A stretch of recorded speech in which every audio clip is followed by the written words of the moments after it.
It is September 5th. It is a Friday morning. Giuseppe Oliveri, Jeremy Horowitz, episode 24 of the No Good Takes podcast. For the first time, we're opening it up with an actual football game. Very exciting stuff. Cowboys, Eagles went at it last night. It was fun until it wasn't, until it kind of was again.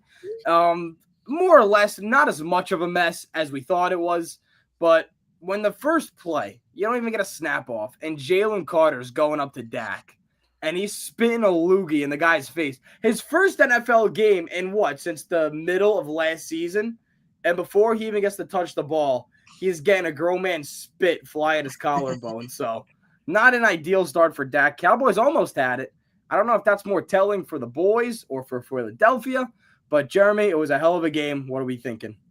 Yeah, I mean, I think you put it pretty perfectly. A very weird game. It's just nice to have football back.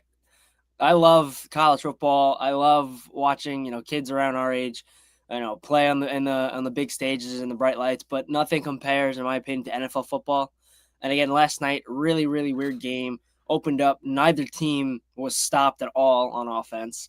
Then you have the lightning delay with about 5 minutes left in the third quarter, and then no one could do anything with the ball ever again. It was weird, but it's nice to have football back. It's nice to start off the football season 1-0, and it is nice to win the first bet of the season as well. Brutal for me. We're going to get to this later. I had the Cowboys at plus 8.5. Midway through the day, I changed it. I thought there's just no way they'd be able to keep it competitive. And screw keeping it competitive. They almost won the game. Yeah. If CeeDee Lamb hangs on to a few balls, that's a game. And I know that was a 4th and 3, the long ball to CeeDee Lamb. I know you're going at full speed. You're diving for it. It's tough to hang on. But for Dak Prescott, who you and I are both very high on, we both love Dak, where a lot of people don't. That was a really good ball. That was as perfect as a ball as you could throw, keeping your receiver safe and putting it in a place where only he could catch it. Still, obviously, a hard catch, whatever. But Cowboys looked good. The offense was pushing. And now all of a sudden, I'm sitting here thinking to myself, like, are they better than we gave them credit to be after the Parsons trade? Yeah, I really think, maybe not on paper, maybe not on, an actual skill level, but I feel like Micah Parsons was such, a dark cloud for that locker room. And every time they would lose, every time he wasn't happy, he'd go to his podcast or go to Twitter. I feel like he was such a locker room cancer for them. And I really feel like, again, he's a great player. Don't get me wrong. He's going to be in the running for Defensive Player of the Year. He's going to make a huge impact on that Packers defense. But I really feel that as soon as things go south for Parsons, he nitpicks and points blame as soon as he gets a chance. So I feel like having that out of the Cowboys' life is really going to be beneficial for him. I still think they're a 10-win team. I didn't think they were going to win the game last night, looking at the schedule when I placed my season-long bet. But looking at the team, they are not bad. They got better on offense. You bring in George Pickens, Dak Prescott's back, and I love Javonte Williams. I love Jaden Blue, even though he didn't play last night. This team is good. They're going to continue to make noise on offense, and what they have to do on defense is learn how to stop the run. But they only have to play Saquon Barkley one more time, so I think they're going to be okay. And for the Cowboys, this was a real nice chance to start off with probably one of the most important wins of the year, which you can't say too often about week 1 in football, but they've been in the headlines all offseason with Micah Parsons. And you go into the defending champs' home, one of the hardest plays to play on the road in Philadelphia. You keep it competitive, and they shot themselves in the foot. Like we said, if CeeDee Lamb hangs on to a few more balls, if they don't fumble when they're in the red zone, all of a sudden, this is a Cowboys game to lose. And if you could, again, march into Philadelphia, steal a game from the reigning champs, and a game where you shouldn't even been close in, lightning delay or not, this was a game the Cowboys did have a chance to win. And if they won last night, I really do think we're talking about the Cowboys as, hey, maybe they can stick around. Maybe they can make the playoffs. And I think the Parsons trade moved me way more than it moved you, Jeremy, because you're still sitting here about a 10-win team. I don't think so. But it's the fact of the matter is, they just played one of the toughest games they're going to play all year. I know everybody's sloppy on both sides. It's week 1. It's the first game of the year. But the fact, again, in Philadelphia, weather delay or not, that really stumped you and it slowed you down. It slowed the Eagles down too. But you were in that game the whole way through. And if you don't fumble, if CD makes a couple of crucial catches, we could be talking about this game in a total different light. Yeah, I totally agree. I don't understand why you go to Miles Sanders inside the 15, inside the 10-yard line, especially after, he brought you there with the big run. Then Pickens brings you out with an unsportsmanlike conduct penalty, and then a holding call or a PI call gets you right back to where you were. I don't understand why you go back to Sanders. Dak looked phenomenal. He was slinging the ball all over the field. And if you're going to run the ball, why not just give it to Javonte Williams? It doesn't make any sense to me from a play calling or a personnel standpoint. Like, even with all the CeeDee Lamb drops, he still was, like 100. I think he had 109 yards, 7 catches. Like, even with the 2 or 3 or 4 bad drops, you don't fumble there, you probably win the game, which is, crazy to say that. Yeah. And again, going into the game, I texted my friends from Utica. I said, dude, don't be surprised the Cowboys win this game. Like, I was fully on the Cowboys train last night. I'm on the Cowboys train all season long. They gave me some backlash for it. They're saying, dude, like, you don't know what you're talking about. Like, this team sucks. And if you have a healthy Dak Prescott, you are going to be able to compete. You saw the Cowboys, not only last year, but the year before too. Like, Dak was banged up. He obviously missed 6 games last year, something maybe even more than that. He missed the majority of the season. Yeah. He was out by like week 8, so just about half. Yeah. Like, you have a healthy Dak Prescott, at least in the regular season, you have a chance to win every game. I wholeheartedly believe that. Yeah, I totally agree with you. And not to say Dak isn't a victim to the boneheaded interceptions. We know he is. We know what happens. Who isn't? But again, just the fact of this offense, it clicked, man. And I don't know, again, if that's on a Philly defense perspective, and the entire game plan changes. When Jalen Carter, the best player on that Philly defense, is out before the first snap, the game plan changes. They were saying it on the broadcast. You're going to go from running no huddles, memorizing these 2-minute drills, even when it's not 2-minute drill itself, just to get Carter off the field and abuse the run and abuse the pass more, to now you don't have one of the best pass rushers, best run stuffers in the NFL going up against you. That changes. And you know what? The offensive line looked really good. I know it's always the Cowboys' strong suit, but they looked really good against the Eagles. Yeah. And again, without Jalen Carter there, Dak, more time in the pocket. He made some really good throws, very comfortable throws for a guy who's been dealing with injuries over the last couple of seasons. He looked super comfortable. He looked super confident. And that offense really was clicking on all cylinders until that lightning delay happened, and then everything really slowed down. But before that, Cowboys looked good. Do I think they were ever going to win the game? No. I still think the Eagles' offense would have been too much for them. That defense really is constructed with paper clips and glue without Micah Parsons. But I really do like the Cowboys' chances on offense. I forgot if it was you who said it last night or somebody. They're going to be the Bengals of this season. They're going to be a lesser version of them. Obviously, it's not Burrow and Chase, but Dak and Lamb is still pretty damn good. And you have legitimately nobody outside of Trevon Diggs on defense. Yeah, I mean, I think George Pickens is going to play a huge role for this team going forward. I know he really didn't do much last night. In the first quarter, they had the deep ball to him that he almost caught through the pass interference with one hand. That would have been amazing. And he took his penalty for no reason, like he normally does. But I really feel like George Pickens is such a big compliment for CeeDee Lamb. And I think for most of that game, if not all of it, Lamb was on one side and then Pickens on the other. I'm excited to see if they have any packages where they're next to each other or in a trip formation together and how that looks. Because, again, I really love this Cowboys offense. I think they're, like you said, a worse Bengals offense from last year. But even with that, the Bengals defense, I think, is worse than the Cowboys defense this year, if you catch my drift. I think that Bengals defense from last year, I know they had Trey Hendrickson, but even so, the defense sucked. I think the Cowboys defense is going to suck, but it's going to suck less than the Bengals defense did last year. They're both super bad. I really don't know. It's just really bad. It's a battle of suck. I may be grasping at straws, but even with how bad that Bengals defense was, they still won 9 games. And the Cowboys schedule is not that difficult. I know you already got the Eagles out of the way. I think they sweep Washington. I think they at least take one against the Giants. I don't know why I'm so high on the Giants. I just am. I don't know why either. I don't know. They probably take both from the Giants, and they play the Jets. So that's 5 wins. At least 4 wins right there. I don't know. See, you're talking about sweeping Washington. I'm still high on Washington. I got to see them. I know that the Commanders' defense also not really one to go right home about, but still a really good offense. And Terry McLaurin, and people are so excited to talk about how he doesn't deserve all this money. He's really good. He's really reliable for this team. Is he in the level of all these other top guys who got paid? No, absolutely not. but the offensive drop-off, if you didn't have Terry McLaurin there as your wide receiver one, is massive. And having him is massive. He's going to make that offense click when other pieces can't. Now, I do want to talk about last night on the Eagles side, because I think Jalen Hurts, I'm a very big Jalen Hurts denier. I'm not a fan of him at all. I think he had a very good game, good rushing game. He didn't wow on the passing department, but if you really watched the game, he looked comfortable. He looked really good. He made the big throws when it counted. He's still super clutch. Where was A.J. Brown? One catch? I don't think he was out until the fourth quarter. One target. Not even one catch. He had one target all game. Mm-hmm. What the hell is up with that? This is supposed to be your wide receiver one, and we saw this last year too. What is this offense supposed to be? Because, Saquon's fun to watch. Dallas Goedert had more action than Devontae Smith and A.J. Brown. Jahan Dotson had the most receiving yards on the entire team out of 3 catches. Yeah. This is a team here where if you want to go and win another Super Bowl, and I know it's week 1, I'm overreacting, you cannot have Jahan Dotson be your leading receiver. You can't have A.J. Brown have 1 target through 4 quarters. That cannot stay if you want to go out and dominate again in the NFC. It just can't.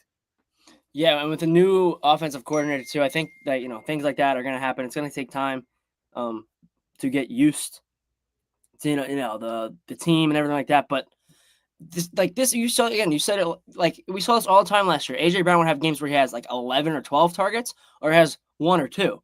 It's like for some reason the Eagles offense, like I know it's really good and you have so many mouths to feed, but in my eyes, like it just doesn't make any sense. Like last night, Saquon had 60 rushing yards. He didn't really do anything. I know he had a touchdown, but he had 60 rushing yards. Hurts, like besides the 1 deep throw to Dotson, what else did he do with his arm? I don't think he really did anything else. I know he ran it for 2 touchdowns, which is awesome for me because I am in one of my fantasy leagues, so I'm happy about that. But like, I didn't think he did much. But like again, the Cowboys' pass rush was so non-existent. Like, did he really have to do anything? He just kind of waited to get pressure and just run around whatever the end was coming at him, and then run for 7 or 8 yards, slide down, and give it a Saquon or check it down to Devonta Smith, or find Dallas Goedert. And I think a lot of it is based on the coverage the Cowboys are running or whatever. I know Eberflus runs a lot of cover 3, and that is kind of like Goddard's bread and butter. But to only target A.J. Brown once, who in my opinion is a top 7, top 10 receiver in the NFL, like if he's getting locked up, one thing, I didn't even see him on the field. Like I didn't notice him pre-snap. I didn't notice him running any routes. There was a what's it called? A graphic that came up like midway through the 3rd quarter, and it said, it was A.J. Brown. It said routes ran 16, targets 0, and it's mind-boggling to me how this guy does. Like Hurts would they would snap the ball to Hurts, and he would immediately look left. Everything was the left. So I guess A.J. Brown's on his right the whole time because he would get the ball from the center and just go left pretty much every time. I don't know. It doesn't. It's stupid how it works if you don't get A.J. Brown the ball. It's so dumb to me. I don't understand. It is weird. And look, he could have been his first look because we did see Jalen Hurts a lot of times in the pocket just sit there, and he had time to wait and survey the field before he took off with his legs. So I do wonder how many times his first look was A.J. Brown and he just wasn't open, because the Cowboys secondary, more often than not, they did a pretty good job. It was really Jalen Hurts with his legs that killed them, like so many other teams. It's Jalen Hurts with the legs that killed them. And I know Jalen Hurts didn't really wow with the arm, but like you said earlier, Jeremy, he didn't need to. And again, people so quick to jump on the Jalen Hurts hate bandwagon, and I'm one of them most of the time. I really am. And I'm trying to look at this like more straightforward this season. He didn't need to. I'm not looking for this big game-winning play from Jalen Hurts because he had a couple of rushing touchdowns. Neither of them was Tush getting pushed into the end zone. He did it himself. Good job, Jalen. And it's just, when nobody's open, what can you create? What did Dallas give you? They gave you a lot of lanes. They didn't have a spy out there a majority of the times. There was one play where they forced him out to his weak side to the left, and he just had to throw it out of bounds. More of that. That's one thing to contain Jalen Hurts in a pocket, but I think it's a whole other game plan to contain him to one side of the field. Because if he's unable to turn direction and go to either the left or his right, and he's got to stay in a pocket that is 15 yards to his right to the sideline, then you feel way better. If you can contain him to a sideline, then you got his number. Then you got to force him to throw. And that's where I'll come in here and tell you about how much I don't trust Jalen Hurts. If he is forced to throw the ball, he is not good. He's good because of his circumstances. He has one of the best, if not the best, lines in the NFL. He has the best running offense in the NFL with Saquon Barkley. He has 3 outstanding targets in Goddard, Smith, and Brown. But again, I'm not going to fault the guy for having everything around him. It's just the circumstances. I could say the same thing about Brock Purdy when he went to the Super Bowl. You can't fault the guy for the circumstances. But if you forced him to throw, it would have been a much different game. He would have been much less comfortable, but you didn't. Jalen Hurts still a very clutch quarterback. He made the big plays when he had to. I'm impressed with his game. I thought he had a very, very solid outing for week 1, despite the numbers. Yeah, the most impressive thing to me isn't things like that show up in the box score. He just is such a calm and collected quarterback. Like, you see him in the pocket, and like, there's guys you can see when the pocket starts to collapse, like, you can just kind of see them tense up and get nervous. It looks like Jalen Hurts doesn't even really care. Like, he reminds me of like Ronald Acuna Jr. when he's hitting. Like, Acuna will just stand there and he just looks bored. Like, Hurts looks bored and like he doesn't even want to be there when he's in the pocket. And collapses, just rolls out and looks downfield. If he doesn't have anything, just run for 7 yards. Like, he is such an impressive guy mentally to be able to just. I feel like he can handle whatever any defense throws at him. And we saw it in the Super Bowl. We saw it last night. We saw pretty much his whole career. Like, he's not going to kill you with his arm. We know that. But the way he can just like dictate a game with his legs and take over a game in 1 or 2 plays, it's impressive. And I think he's a top 5 quarterback. I think he's maybe, if he's not top 5, he's like top 7. Jalen Hurts is a very good quarterback in my eyes. And again, he's not going to kill you with his arm. He's not going to wow you with his arm, and on a weekly basis. But he knows what it takes to win. And in my opinion, that's what matters the most. Yeah, 100%. Made the big plays when it counted. It felt like at times death by 1,000 paper cuts.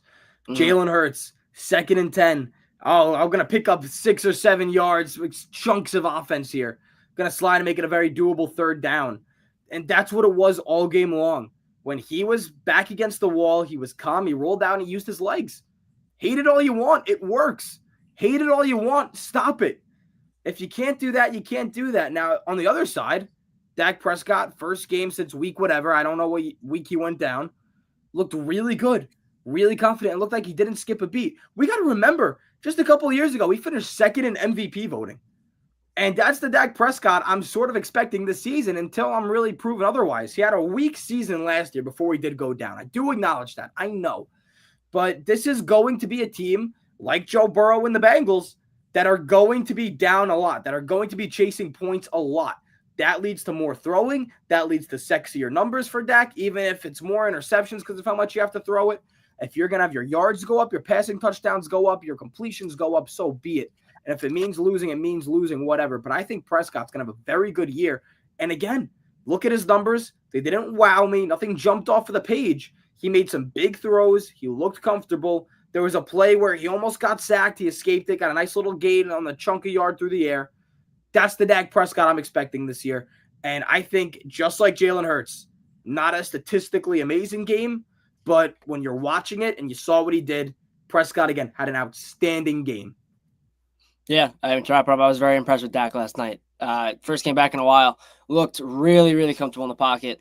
There were times where I thought he was going to get lit up and he was going to take the sack. He stayed tall. He stepped into his throw, and he was making good throws all night except for maybe 2 or 3. There were a couple that he tried to fit into a tight window, or a couple that were behind guys that got tipped up. But for the most part, Dak Prescott was very, very impressive last night, and I love to see it because I'm sweating Cowboys over 7.5 wins. That's going to be one hell of a sweat the rest of the way. I think they get at least 9. I don't know, because if that's 9, then we're talking playoffs, because that's going to be like a fringe wild card record. I think they're a wild card team. So, by that logic, there's no way they get in with any less than 9 or 10 wins. They just got to outscore their opponents. But they could. There is a pass where they could. Yeah. But they got to score, dude. They got to put up Bills, Ravens, Bengals type numbers on offense. I don't know if they can. I don't think you're going to see Miles Sanders very much anymore, if at all. I think you're going to see Jaden Blue back in the mix, which would make me happy because he's my running back 2 in our league with 16 people. Our 16-man league. How stupid is that? Our 16-man league. My running back are J.K. Dobbins, which is fine. J.K. Dobbins is my running back 1, and Jaden Blue. And Trey Benson. He's my running back 2 this week because Blue didn't play. Trey Benson. That's good. That's good. I hope Yeah. James Conner decides to split the snap count with him. But like, Be a nice guy. I think the Cowboys have a better offense than Washington. I think their offense is better than the Giants. So, I think they're going to finish second in the division. I think that they can compete. I know it's crazy. I think they can compete with Green Bay. I think that game's going to be really close. I know it's crazy to say that. I think they beat the Jets. I don't have the schedule in front of me. I'm just going off base where I remember. Like, I just don't see where they don't make the playoffs. Maybe I'm blind. Maybe I'm just completely blind to what's going on. But I think they're a wild card team. I'm comparing it now to, all right, wild card teams that are definitely going to be in the mix. Let's get the division winners out of the way. I think we agree on Niners, Eagles, and then in the NFC, what am I saying? The North. Okay, it doesn't matter who we agree on. You still have two other teams that are going to be in the playoff mix. Right. So that's a mixture of two teams in the NFC North. That's maybe the Commanders. Maybe you have the Falcons in there. I'm not high on the Falcons, but I acknowledge they could be there. That's already 4 teams the Cowboys are going to have to go head-to-head with until the very last week of the season. They could be a 9-win team, but I just can't see – I can't see the Vikings, for example, the Commanders, Falcons. I really can't see them being that good this year for reasons we already talked about. And that's another team I'm missing. Whatever. You get it, though. That's 4 other teams they're going to have to try and beat out. I just can't see them doing it. Can't see them. Be in the mix, Ottenheimer. Whatever his name is. Schottenheimer. I don't know. Just be in the mix, dude. And speaking of, I thought he had a pretty solid debut as head coach. I thought he had a really nice performance. One game, but I like him a lot. Yeah, I thought you guys responded to him very well. Yeah. I think the defense and offense looked comfortable. The players looked well rested. Again, I'm really only taking what we saw from the first half of the game before they had to go into that delay, because second half of the game, it's like, what am I trying to compare it to here? It's like a pitcher who has to watch his offense put up 15 runs in an inning. You can't go out of a groove for that long. They went out of a groove for that long. Yeah. When you're taking off the pads in the locker room, and then you got to throw them back on, and you still have a little over half of a game left to play, it definitely gets, I don't know if tiring is the word, but you're out of your rhythm. And everyone was out of their rhythm. Everyone looked significantly worse after coming out. So I can't really compare that. It's apples and oranges. But from what we saw in that first half of the game, most of it, I thought Schottenheimer's boys looked really good. And I liked McCarthy. I didn't not like him. But I think it was time to move on. Yeah, they said it on the broadcast last night. I think Tirico said it. Like, McCarthy kind of got a bad draw because Dak was hurt both years that he was there, or at least the last 2 years. Like, again, I love Dak Prescott. I think he's at least a phenomenal regular season quarterback. He gives you a chance to win every week in the regular season. Just cover the win total. Just win 8 games. We're good. Win 8 games. I'm a huge Dak maniac. You know that. Like, this is crazy because you're such a big Giant fan too. Like, I didn't think you would like them. Like, what's weird? I don't hate the Cowboys. Like, I don't like them. Yeah. But I think it's just because it's been so much of watching them lose in just horrendous ways over the last 10 years or so. A little more if you want to go back to Dez catching the ball or didn't catch it. I don't know. Like, the Eagles I hate. I hate Philadelphia, but they won. Like, I've seen them win 2 Super Bowls now. They got Saquon Barkley from the Giants. Like, that makes me sick. That I hate. It's tough. Yeah. But, like, I don't know. Dak Prescott's likable. I think he's a very likable guy. Jalen Hurts. I think Jalen Hurts, I'm not going to go into a personal beef with him. I don't know the guy. But I don't like he speaks in quotes. I think he's somebody who gets way too much love in the media. He relies way too much on pieces around him. I thought it was ridiculous they didn't go out to watch the ceremony. I couldn't believe that. That's so stupid. So stupid. Yeah. That's just a Sirianni thing. I think that guy's like, he's not a good coach. There's no way. He's not. He was on the hot seat in the middle of last year, and all of a sudden they want to extend him? I don't get that. Screw your Super Bowl win. You could give me the headset, and I can do this. Halfback dive, Saquon. Halfback dive, Saquon. Tush push on 3rd and 2. Oh, good. We need 4 inches. Here we go. Tush push. I'm a genius. I bet he didn't even come up with a stupid play. I wonder who came up with it. It was probably his bodyguard, Big Nick, or whatever the guy's name is. Yeah, whatever his name is. Probably Jason Kelsey was drawing it up. He was bored one night.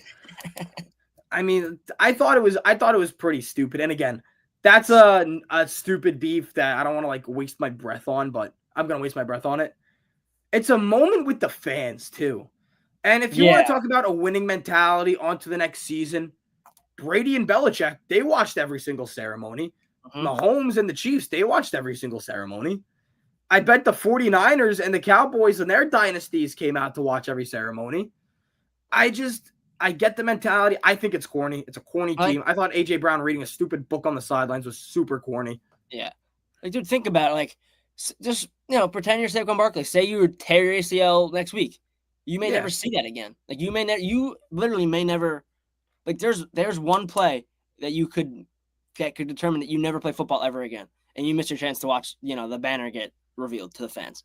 Like, that is a life-changing moment, in my opinion. If that was me, like, if I'm in that situation, I know, I'd probably like the 8th receiver on the depth chart, like a punt returner type guy.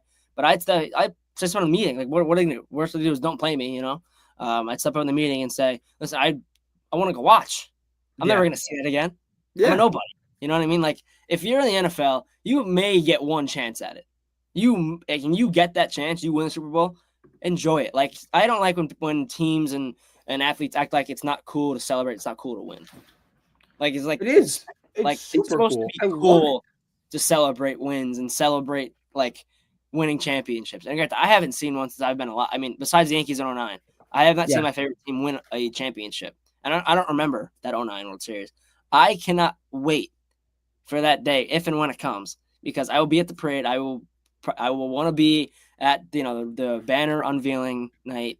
Like, that is something that deserves to get celebrated because it's such a grind to do it. And you need to make all the right moves and, figure out all the right calls to make. Like, it's so stupid they didn't go out for that. It's such a Sirianni move, and I think he's an idiot. Both in the football move and not. And look, I like the Eagles as a team. I think they're a very good team. I'd be shocked if they're not in an NFC Championship game this year. They're the best team on paper. But again, like you said, Super Bowl's hard to win, dude. Like, who's to say there's some upstart team in the NFC that can't beat the Eagles? We were talking about the Lions last year in that light. They could beat the Eagles. And I know the whole new coordinator thing. I really do get it. But if it's a system that Jared Goff plays well in, you still have a lot of talent on that team where I don't get the whole Lions falling off thing. Are they going to be as good as last year? Probably not. But if Jared Goff can fit that system, you still have Amon-Ra St. Brown, who's outstanding. Gibbs and Montgomery, whatever that split looks like this year, they look outstanding. Aiden Hutchinson's back. I mean, the defense is still really good. That pass rush is still really good. I don't understand why people are kind of falling off of the Lions. I got to see it first. Yeah. And that's a team, again, if they can put up points, they can compete with the Eagles. I mean, maybe the Packers. I'm not too high on that yet. I'm not too high on J.J. McCarthy bringing the Vikings to that. So maybe it is just the Lions, but still. I know you like J.J. I love the Vikings. Still, Eagles, best team in the NFC. Somebody's got to stop them before you could say anything else.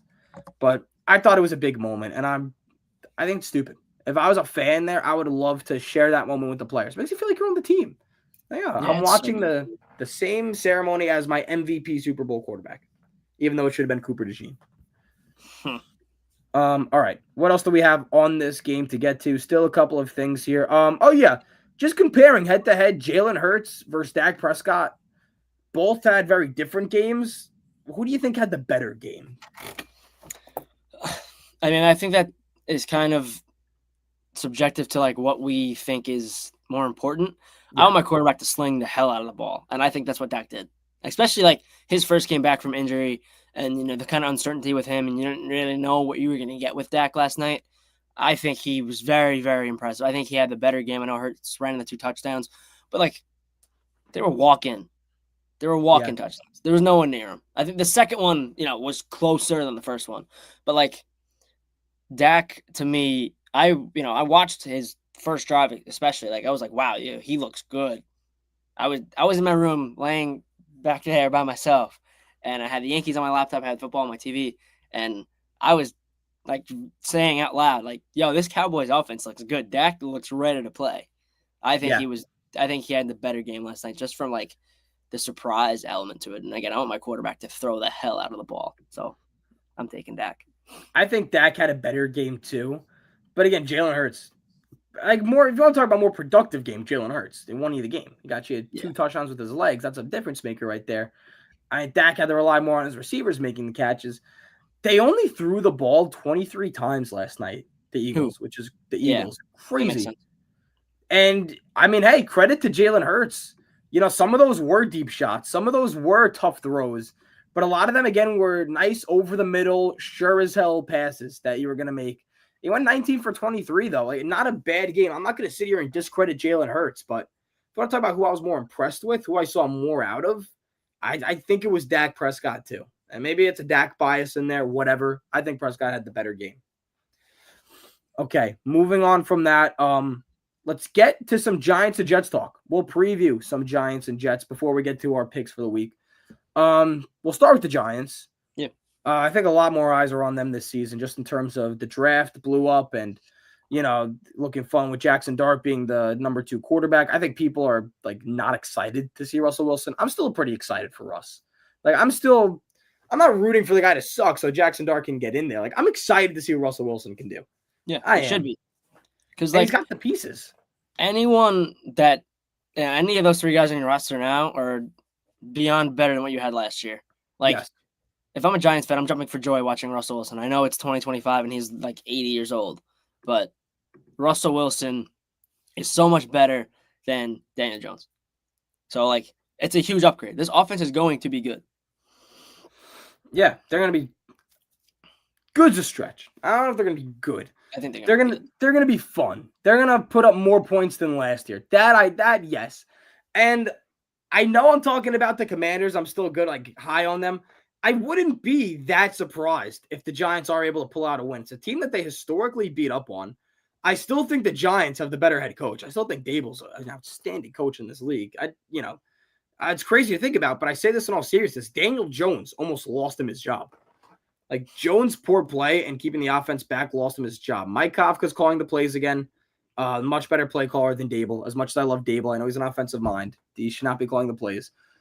And yeah, I think that defense obviously better. The secondary sucks, but you're gonna have one of the best pass rushers in the league as long as everybody's healthy. If I was the Commanders, I saw Boomer Esiason say this on the Fan the other day, and I totally agree with him. If I was the Commanders, I'm gonna target Abdul Carter as much as I can.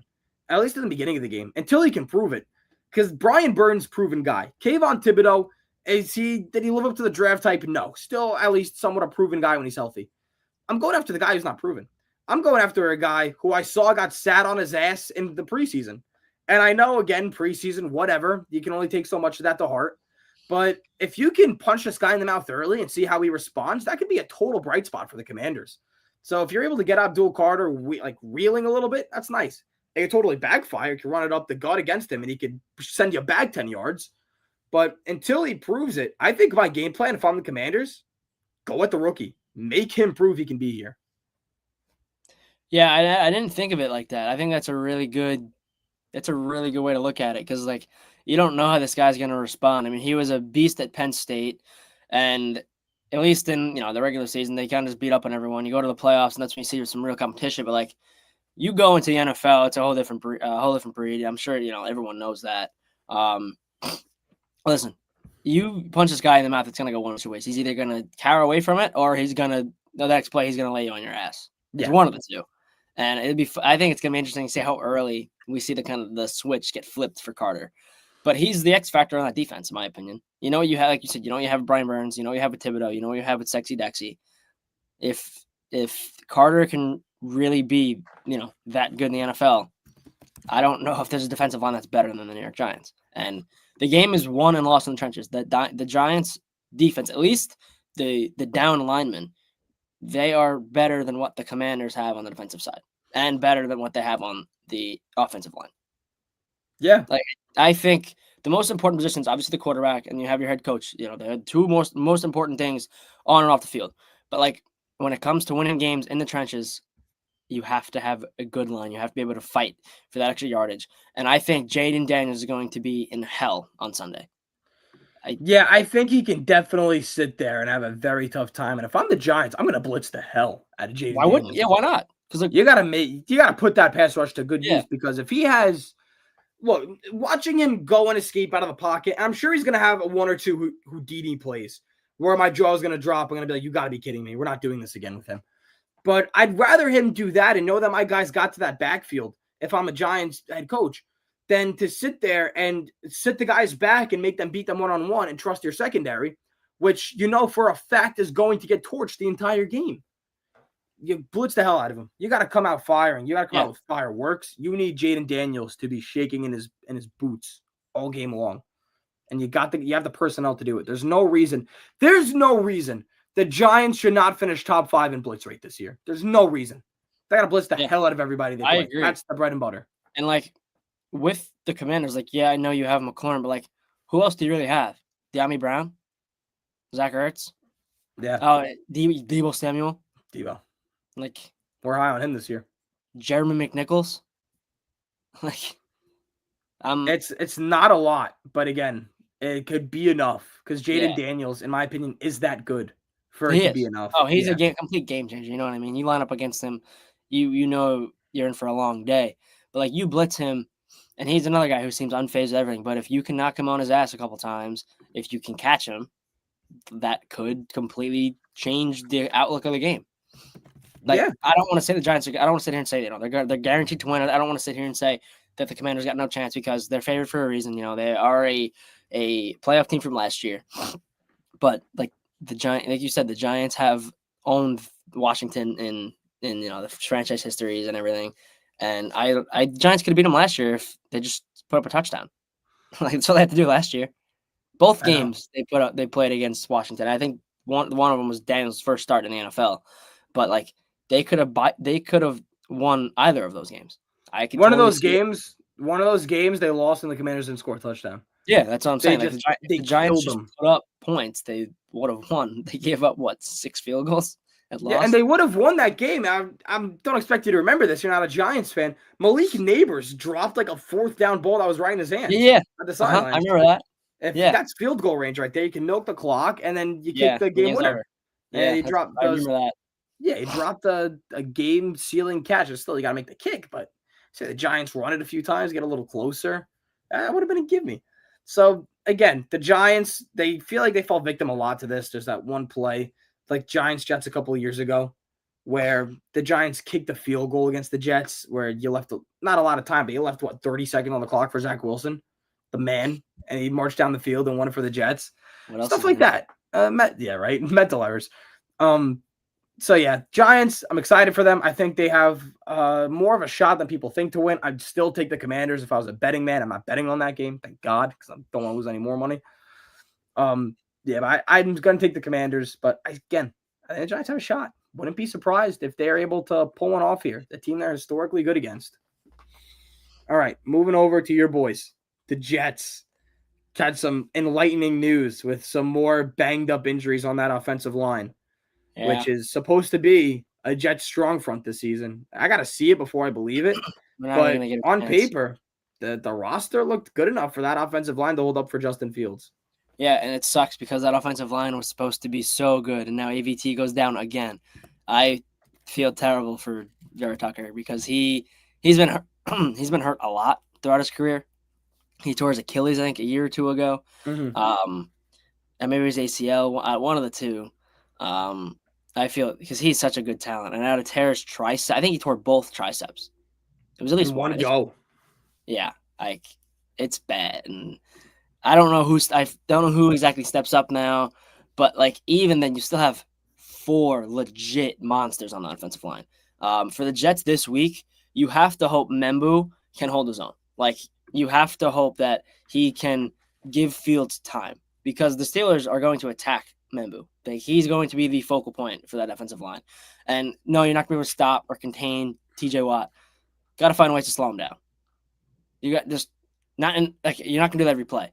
Just a couple times a series. Just give Fields time to make a decision because Fields is a guy. He only needs to look at like 1 or 2 reads and then just tuck it and go.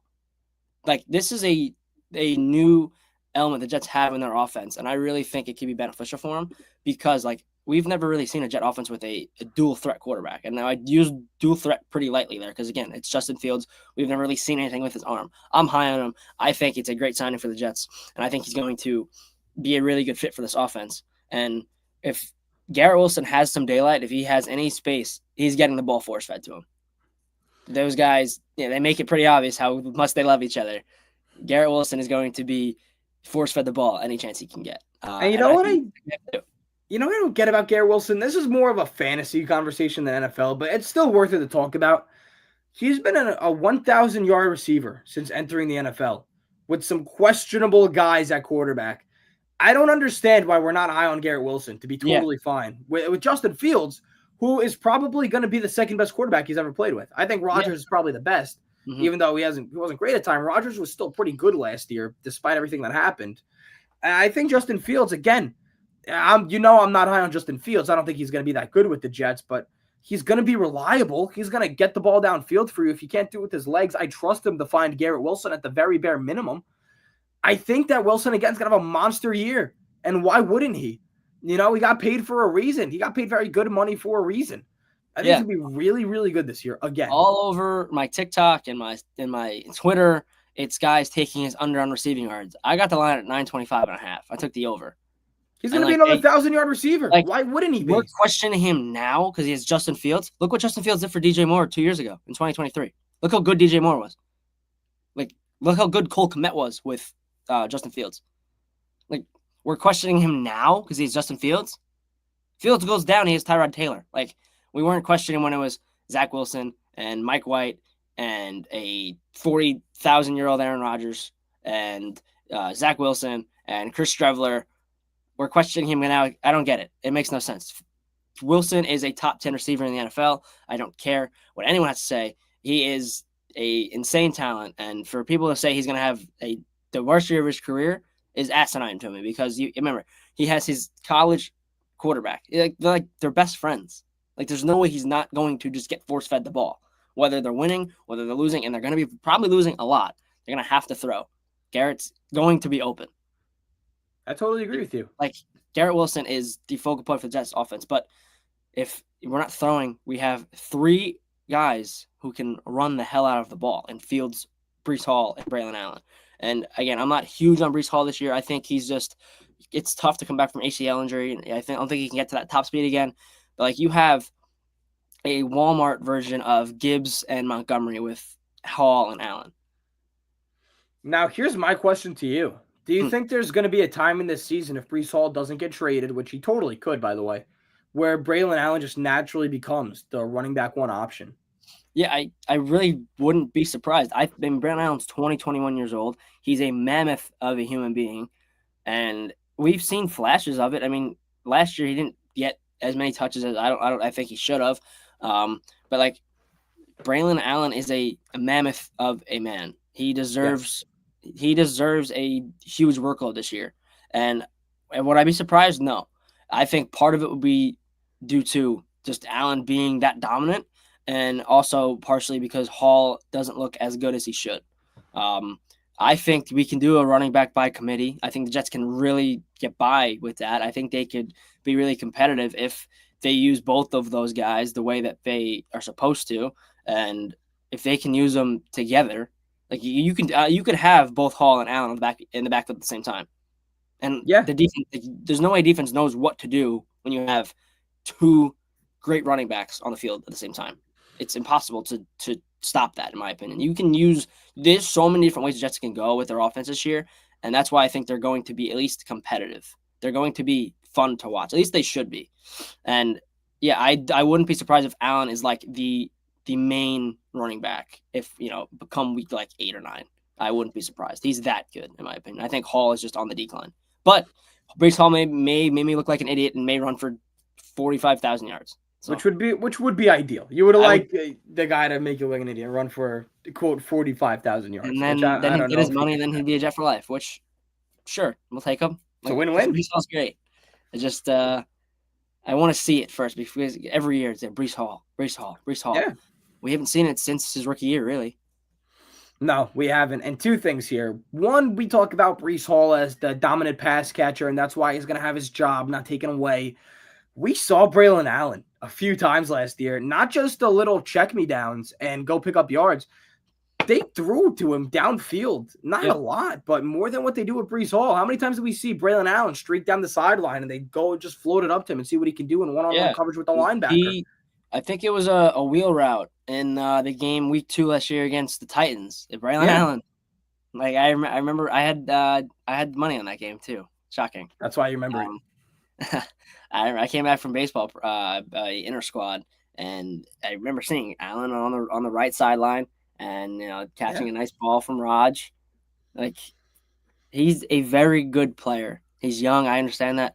Aaron Glenn is going to get him going. I really feel like Aaron Glenn. I wasn't huge on the signing before the season started. Watching his press conference, watching him, work through the preseason, watching him work the training camp, win and everything. I think like the team's bought in. It's a team. It's finally a team, and whether they suck or not, like it literally can't be any worse than what it was in years past. So I'm excited. Get Wilson, get your playmakers the ball. Get Wilson the ball in open space. Get Hall and Allen the ball in open space, and keep the ball away from Allen Lazard, and you'll win. At the very least, you have a much more dynamic quarterback that opens up a whole new passageway of plays that you just were never able to run with Rodgers, which is what I think we're going to see a lot of with the Jets this year. And we talk about Justin Fields. Oh, he's a running back. He can't throw the ball. One, yes, he can't throw the ball, even though I'm not high on him. I know he can throw the ball. Two, it's a good thing. Why do we talk about this guy? Oh, all he does is run like it's a bad thing. Quarterbacks, I'd love a dual threat guy who can run. Look at Jalen Hurts. Yeah. Like, you kidding me right now? Look at Jalen Hurts. This guy won a Super Bowl. Lamar Jackson, Jaden Daniels. Is he on that pedestal of guys like them? No, absolutely not. But I love that kind of quarterback. He opens up a whole new world, a whole new threat that Rodgers never gave you, that Mike White never gave you. Wilson gave it to you. Not as good as Justin Fields, in my opinion, even though Wilson is a very underrated runner. He's going to open up a whole new world for you. Okay, I got to step up for a second. My computer's on 3%. I didn't realize this. I want to stay in the live stream here. But anything else we got on the Jets? Kill it now. I'll be back in like 2 seconds. And then after that, I'm going to tell you my predictions for that game. You'll tell me yours. And then we'll get to our picks for the rest of the week. And then baseball, Mets and Yankees. Good weeks. Yes. Yeah, I'll stall with this charger. Yeah. I don't want to say I'm necessarily high on the Jets because I feel like that's just a death sentence to say that. But I think they're going to be a competitive football team. Week 1 against the Steelers, Rodgers comes to town, and you punch him in the mouth. Frankly, I hope Jermaine Johnson comes off the edge and lights Rodgers up. I hope he puts him into the ground. And to be honest, I hope Rodgers is stuck looking like the meme where his helmet's like halfway off him in Green Bay. I think Rodgers is going to be in a world of hurt this weekend. And I like Aaron Rodgers. I really do. I think Aaron Rodgers is a quarterback. I think he's a Hall of Famer. He is one of the best quarterbacks of all time. But I really think he's going to be in a world of hurt this weekend when you have Jermaine Johnson coming off the edge and you have Quinn Williams coming up the middle and you have Quincy Williams either dropping back coverage or blitzing. We have Will McDonald coming off the other edge. Like, Rodgers is going to get touched up this weekend.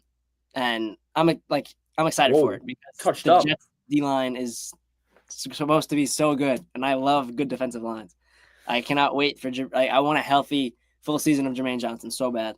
And the whole thing, I saw yesterday, like Wilson and Rodgers haven't spoken since Rodgers left. And Jermaine Johnson said he doesn't care. He's on the other side. He's going to go do his job.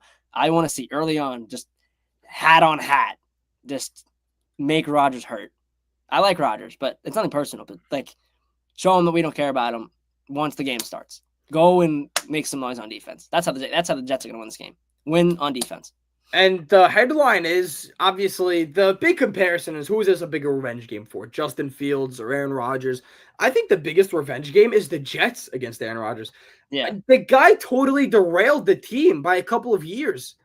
And I know the first year, Monday Night Football didn't work out 4 plays in. You lose this guy for the season. And he left money on the table to help the Jets out in a way. And, he actively came to the Jets. Nobody ever wants to actively go to the Jets. He had other choices.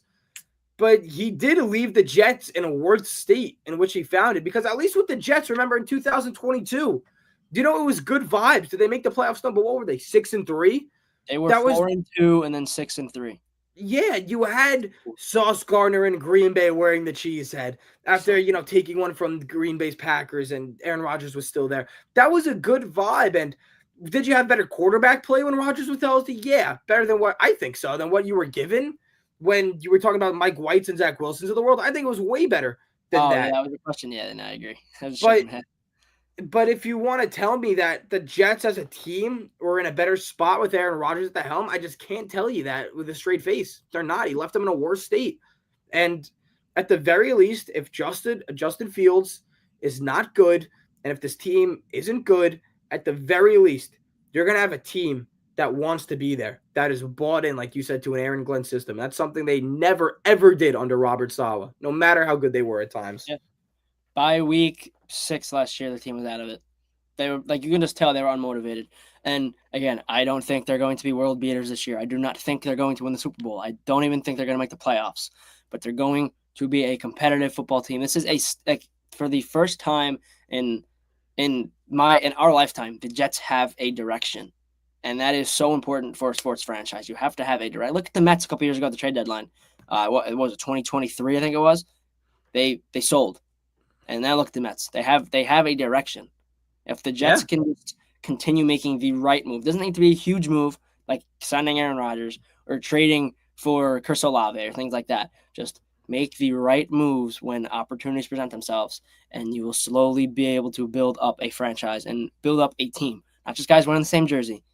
This year, it's a team. And, oh, man, I can't wait for Sunday.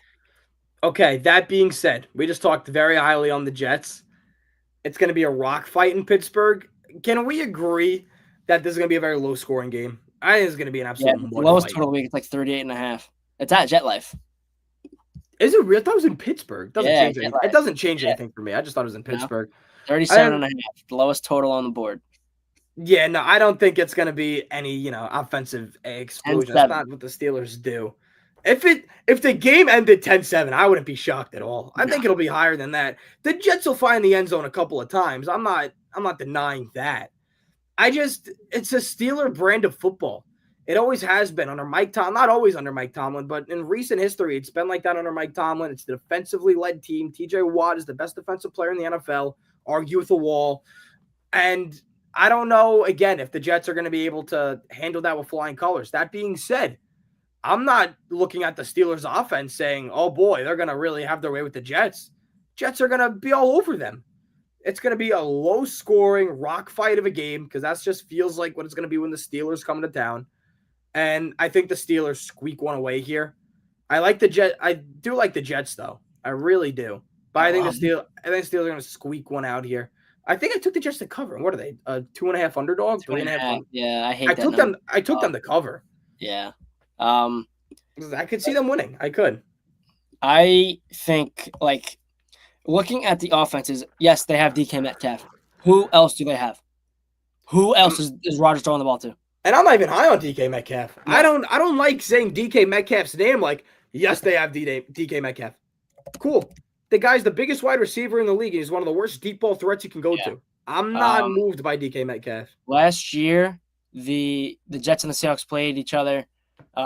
He had four catches for 66 yards, whatever. Year before that, 1 catch for 3 yards. Year before this is in 2020, so this doesn't really matter because Sauce wasn't there, but 6 catches for 61 yards. There is not a chance in hell DK Metcalf is going to do anything against Sauce Gardner. I don't care. And who else they got? Calvin Austin, the third or the second. I don't care what it is. I don't care. Caleb Johnson. Roman Wilson. Yeah, the offense sucks. Ian's guy. They're horrible on the offensive side of the ball. I just think the Jets are going to put up more points. I don't see how the Steelers beat the Jets on offense. The only way the Jets lose this game is if they beat themselves, which very likely, definitely could happen. And we've seen the Jets do it, the past countless times, 15, 16 years. But go ahead. Oh, no, I was just going to say, I think this is the year the Steelers don't get that 500 mark. No, I think this is it. I don't think Rodgers makes any sense with Tomlin. It's the same thing.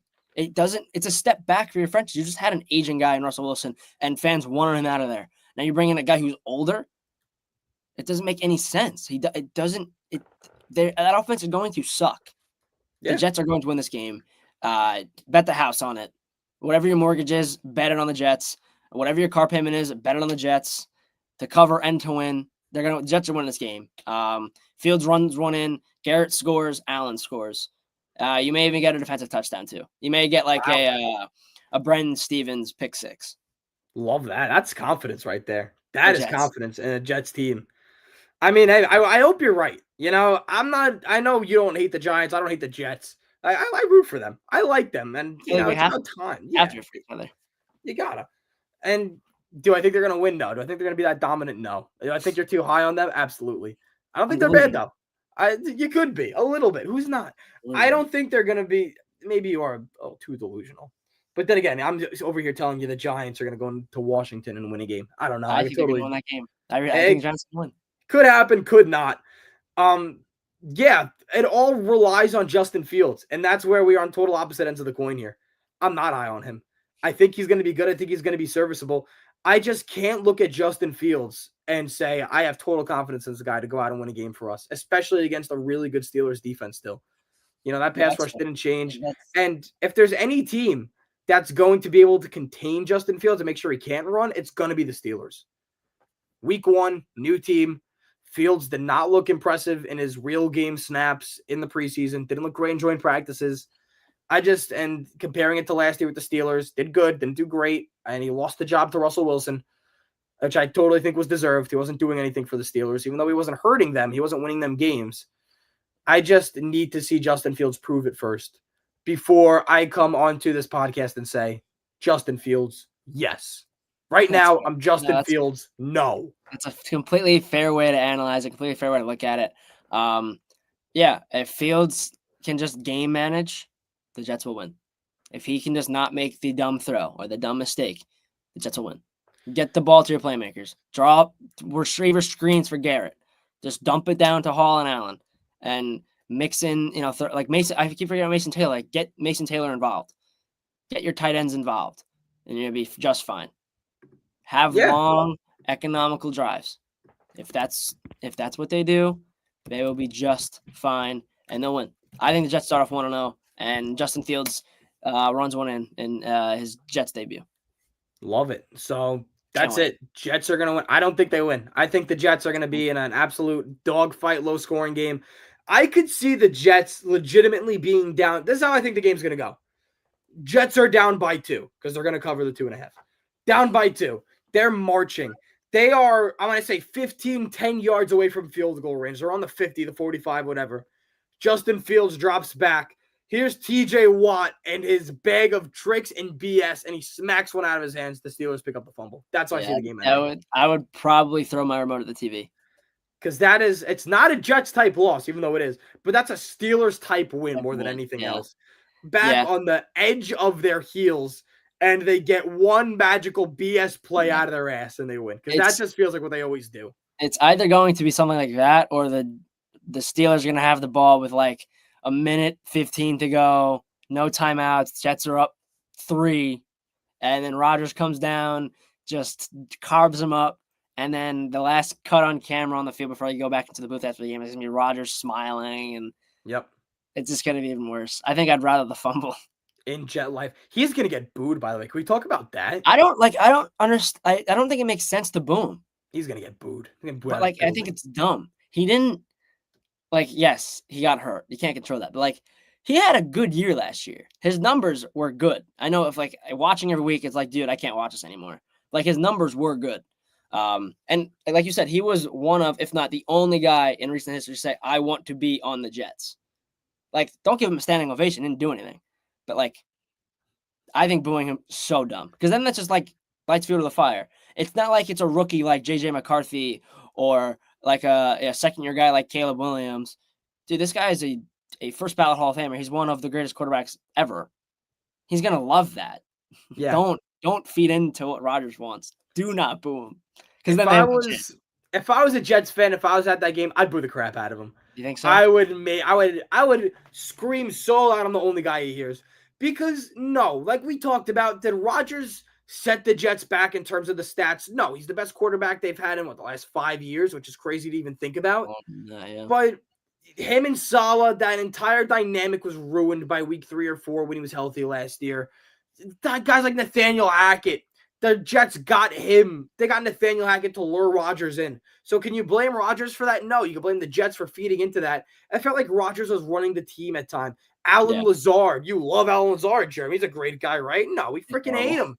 So bad. On the McAfee show every Tuesday. If I am watching who was supposed to be my quarterback, who openly said, I want to go out and get the Jets another Super Bowl, who had more to prove last year because he got hurt the year before. So we have this big Rodgers honeymoon delayed a year. Now that's a sour taste in my mouth already. and the team sucks, the dynamic sucks, the locker room sucks, and he's on the McAfee show, hinting at, I'm going to be RFK's running mate if I don't play next year. Shut up about next year. Shut up about politics. We still have 15 weeks to go in the NFL season, and you're on the McAfee show rubbing one off with the guy. That's what would annoy me. Did he set the Jets back as far as stats-wise, as legacy-wise? No. But I would be sick to my stomach if my team, who I'm already frustrated with over the last decade, finally gets their guy and Aaron Rodgers, and you only have him for a 2 or 3 year window. And that's the result we got.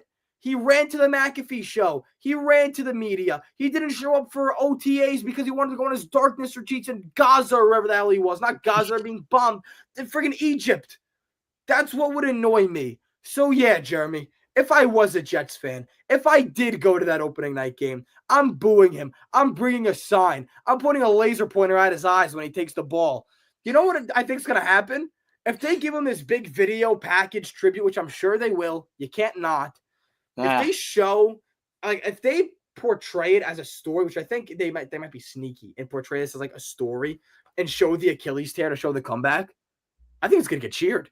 If they show that Achilles tear in that video package, they're going to cheer for it. Oh, that'd be so bad. It would be bad, but I think they will.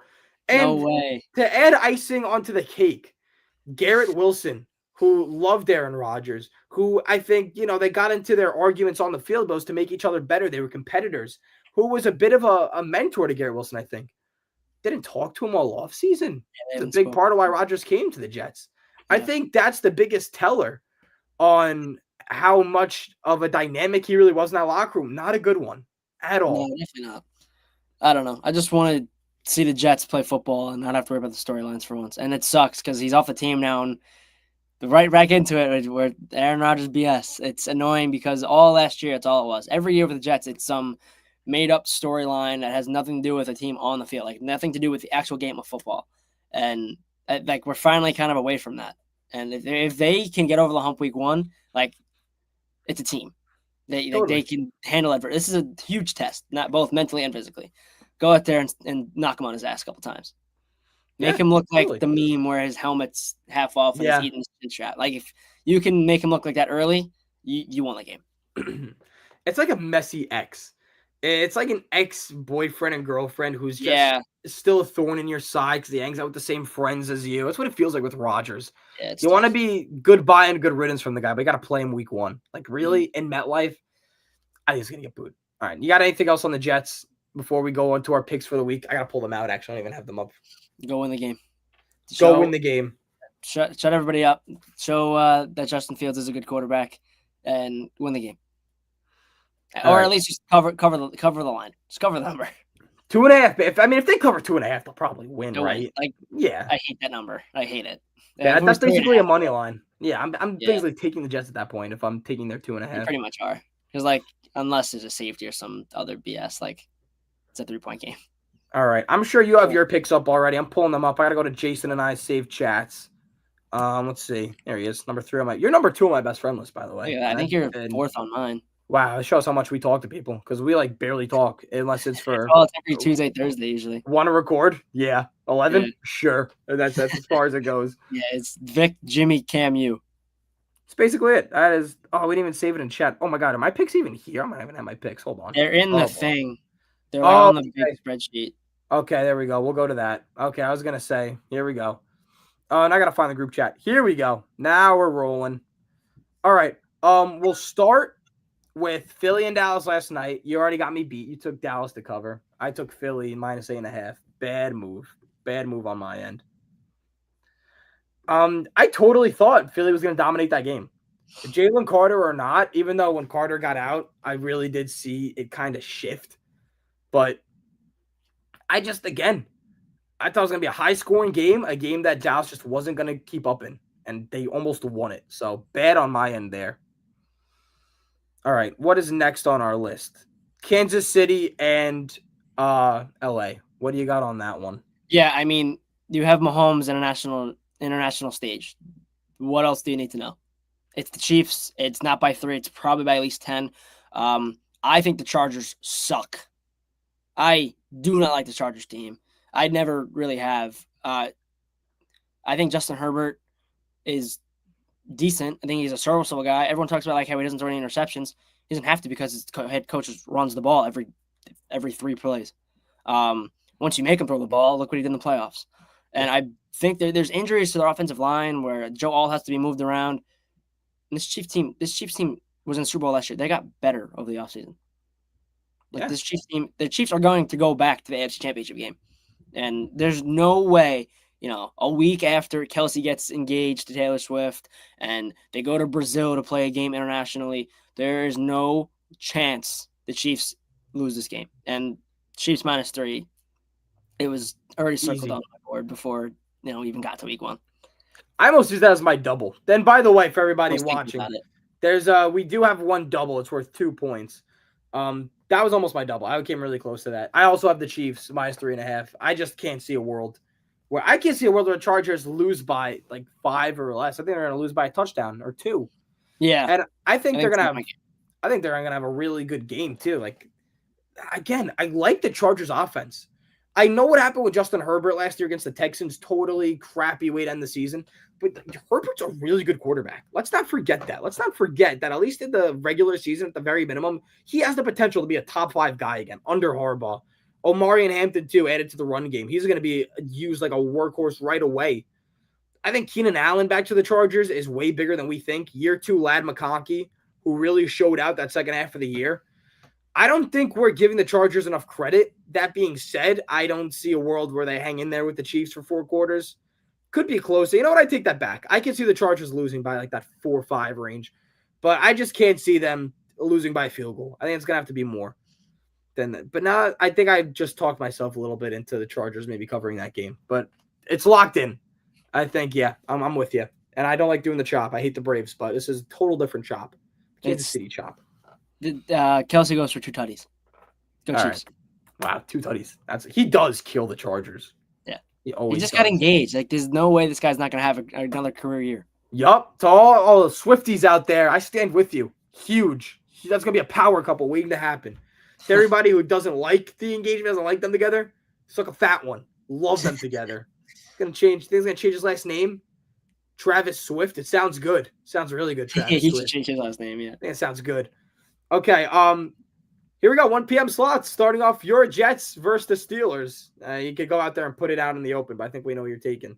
Yeah, it's a complete homer pick. I'm taking the Jets +2.5. I think they're going to win the game. I think that the Steelers just don't have enough on offense, in my opinion. And you could say, the Jets have their question marks too, which you're not wrong. You're not wrong by questioning the Jets offense and the talent there. But if you can, just get the ball to Garrett Wilson, get the ball to Hall, get the ball to Allen, you win the game. I'm not worried about DK Metcalf. He doesn't scare me. Okay, if DK Metcalf came in my door, I'd be very scared because he's a mammoth of a man. But when he's lined up across Sauce Gardner, I'm not that worried. Sauce will completely handle him, and then he's got to hope Calvin Austin doesn't have 2 80-yard touchdowns. Go Jets. Let me ask you something, Jeremy. How much do you weigh? I want to combine our weights. Me? Yeah. I'm like 160. Okay, I'm around there too. Okay, so combined we are heavier than DK Metcalf. Okay, so if we could take him. I think. Hold on. What's 160? I'm going to assume I'm 160. Probably a little less, but just for 320. 320? No way, really? Yeah. Oh my god, we're way heavier than DK Metcalf. If I put you on my shoulders and we combined our weight, we would have kicked DK Metcalf's ass. All right, so we're good. We're good there. I'm not scared of DK Metcalf. I just need Jeremy on my shoulders, and I feel fine. Yeah. Yeah, I had the same pick as you. Jets +2.5. I think they win the game. I don't know if they win the game, but it's going to be a low-scoring game. And the lower the scoring, the more I like a team to cover that spread. And I'm going to go and bank on the Jets doing that. If they win the game, even better for you. And if Jeremy wins, I win. Go Jets. Love it. Go Jets. Touchdown. Okay, here we go. Colts and Dolphins. I changed this one first. I had Colts -1.5. I sat back. I thought about it. Colts suck. I'm not big on the Colts. I think they're going to be like a 500 team. But first week of Miami, Tua's healthy for now. I think Tyreek Hill is going to have a better year than what he did last year. I think Miami's probably going to win this game. I like the Dolphins in this game. So the line's 1.5, so I totally love them to cover it. Yeah, I'm on the complete opposite side of the coin. I got the Colts. I got Danny Dimes and the Colts. I think If it was Anthony Richardson, I'd go the other way, but I don't think the Dolphins are that good. I think they're kind of a dumpster fire waiting to happen. The whole thing with not Antonio Brown, Tyreek Hill, off the field, he's such a distraction in my opinion, at least now. And I'm excited to see the resurgence of Danny Dimes. I think he's going to use Tyler Warren really, really well. You still have Jonathan Taylor in the backfield.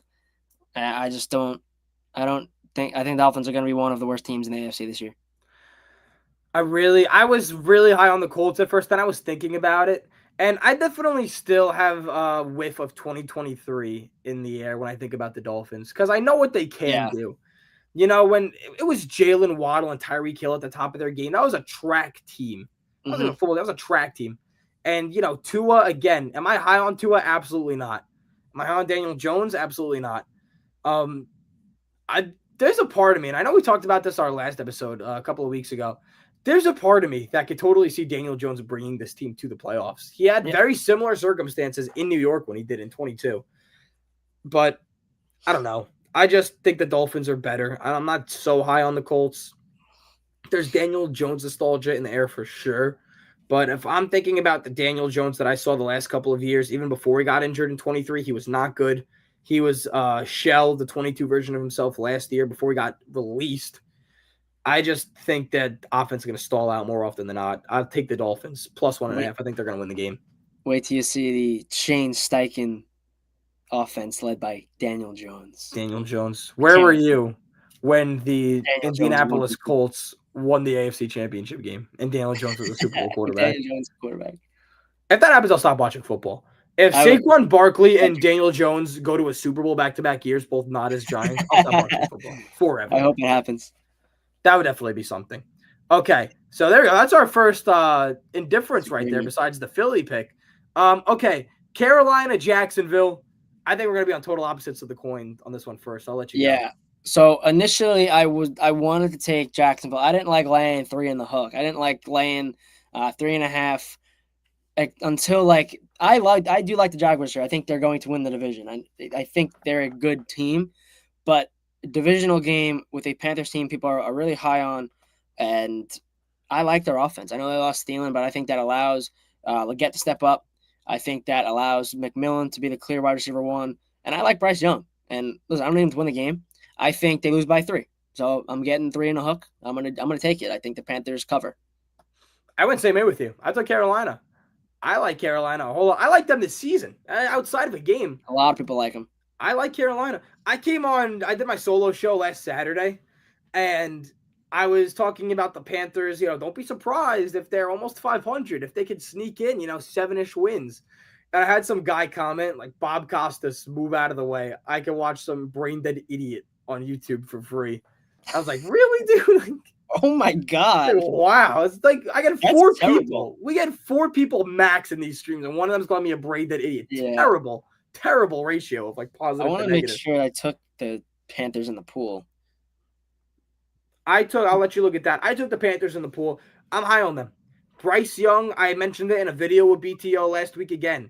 Bryce Young, after being benched that 10-game stretch, he was phenomenal. It was 20 total touchdowns to 5 interceptions. Yeah, good. And Ted McMillan is going to be his first real deep ball threat in the NFL. I know that you Thielen downfield, but he's not going to be nearly as consistent, as effective as McMillan is. A burst of speed like that. He's a total energy guy. Xavier Leggett, a really good wide receiver 2 option. And, True Albert, is he moving mountains when he runs the ball? No. But he is a touchdown feeder. He's a red zone guy, and he could break off a big run every now and then if you need him to. Reliable out of the backfield if you want to throw him the ball. I like Carolina in this game, and I like Jacksonville too. I think they're going to be a good team this year. I think Travis Hunter, like we said, is going to be very fun on offense. BTJ is going to take a big step forward this year. I still think Trevor Lawrence is good. Not great, he's good. But I like Carolina more than I like Jacksonville. Yeah, it's a prove-it year for Jacksonville. Put up or shut up. If Trevor Lawrence is really that guy, he'll have a good year. But I think Jacksonville wins the game. I think the Panthers cover. And I have McMillan and Hunter in our fantasy league. So I hope this game – I'm taking the over in the game. I hope this game has 85 points scored. I'm taking the over. This is a good over to take. These are two AFC South overs, dude. Over and die. Yeah, Free. none of these teams play defense. They're gonna roll over and die in this game. They might 50 bomb each other. If Yeah, I'm being and the Heat in honest. Jacksonville, dude. Yeah, forget about it. That September heat is like a nice mid-July day for us here in New York. Yeah, Okay. Next game. Wow, I did not think we were gonna agree on that one.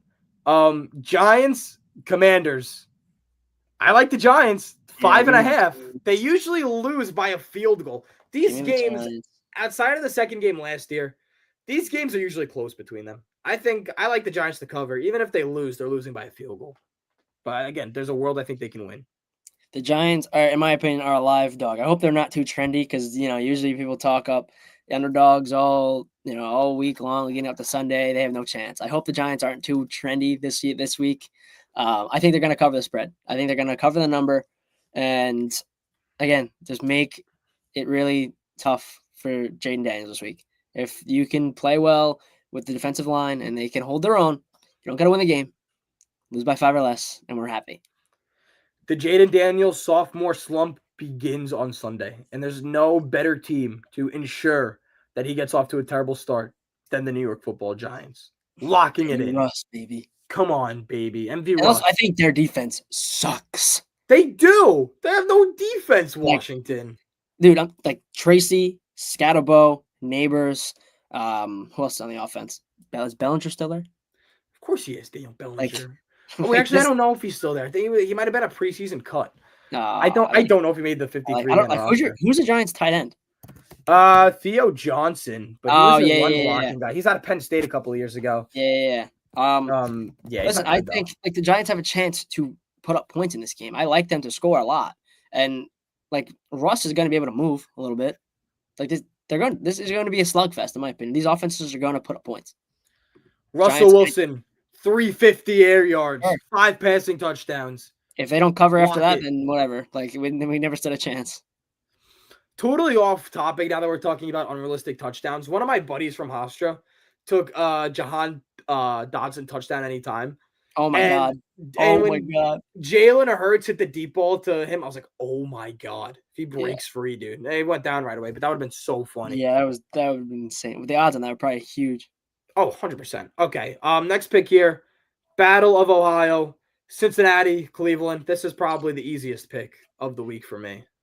Yeah, me too. They're actually my survivable pick too. I'm taking the Bengals not only to win, but to cover, to blow out the Browns. Listen, if they make it look even somewhat difficult this week, then everything that around the Bengals is just a big circle around the head of Zach Taylor. If they don't blow, even if they win, if they don't convincingly win, I don't think I said that word.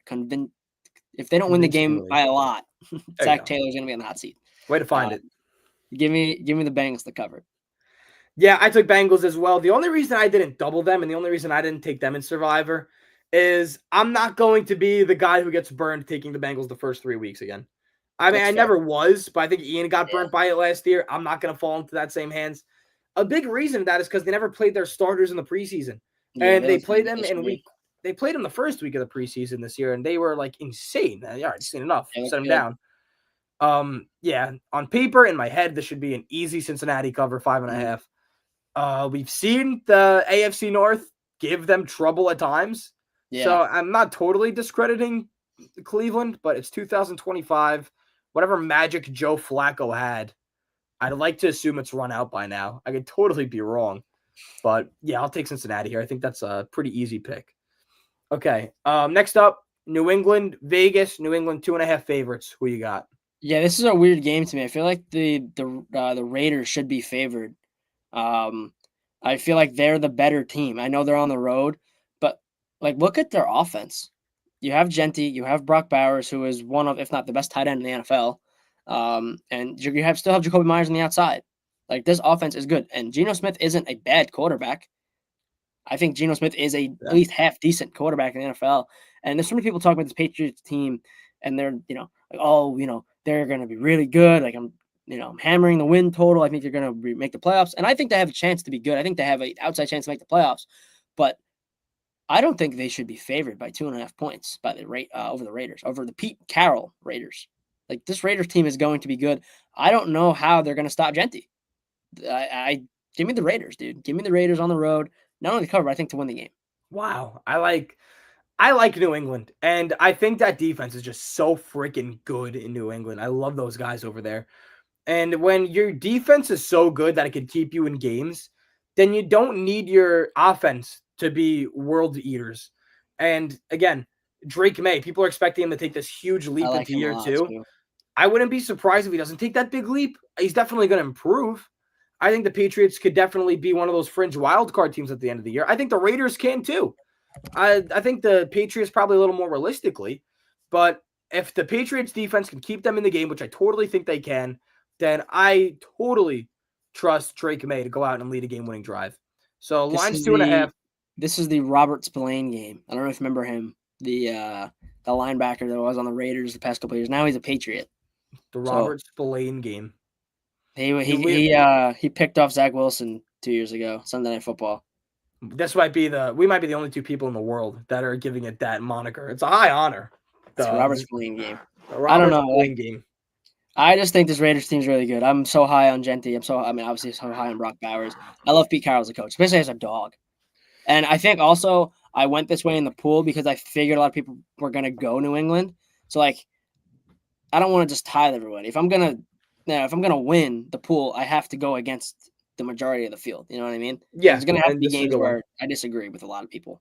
So I don't love 2.5 as an underdog, but just win the game and I'm good. This is like an up in the air one. I see where you're coming from. I just like New England. I really like the team as a whole this year. And when the Raiders first hired Pete Carroll and they went out and got Geno Smith, who were together in Seattle for that last 2 years or so, I said to myself, this isn't going to be a playoff team. Pete Carroll's not going to be the guy to get him to the playoffs because it's only, I think, a 2 or 3 year contract.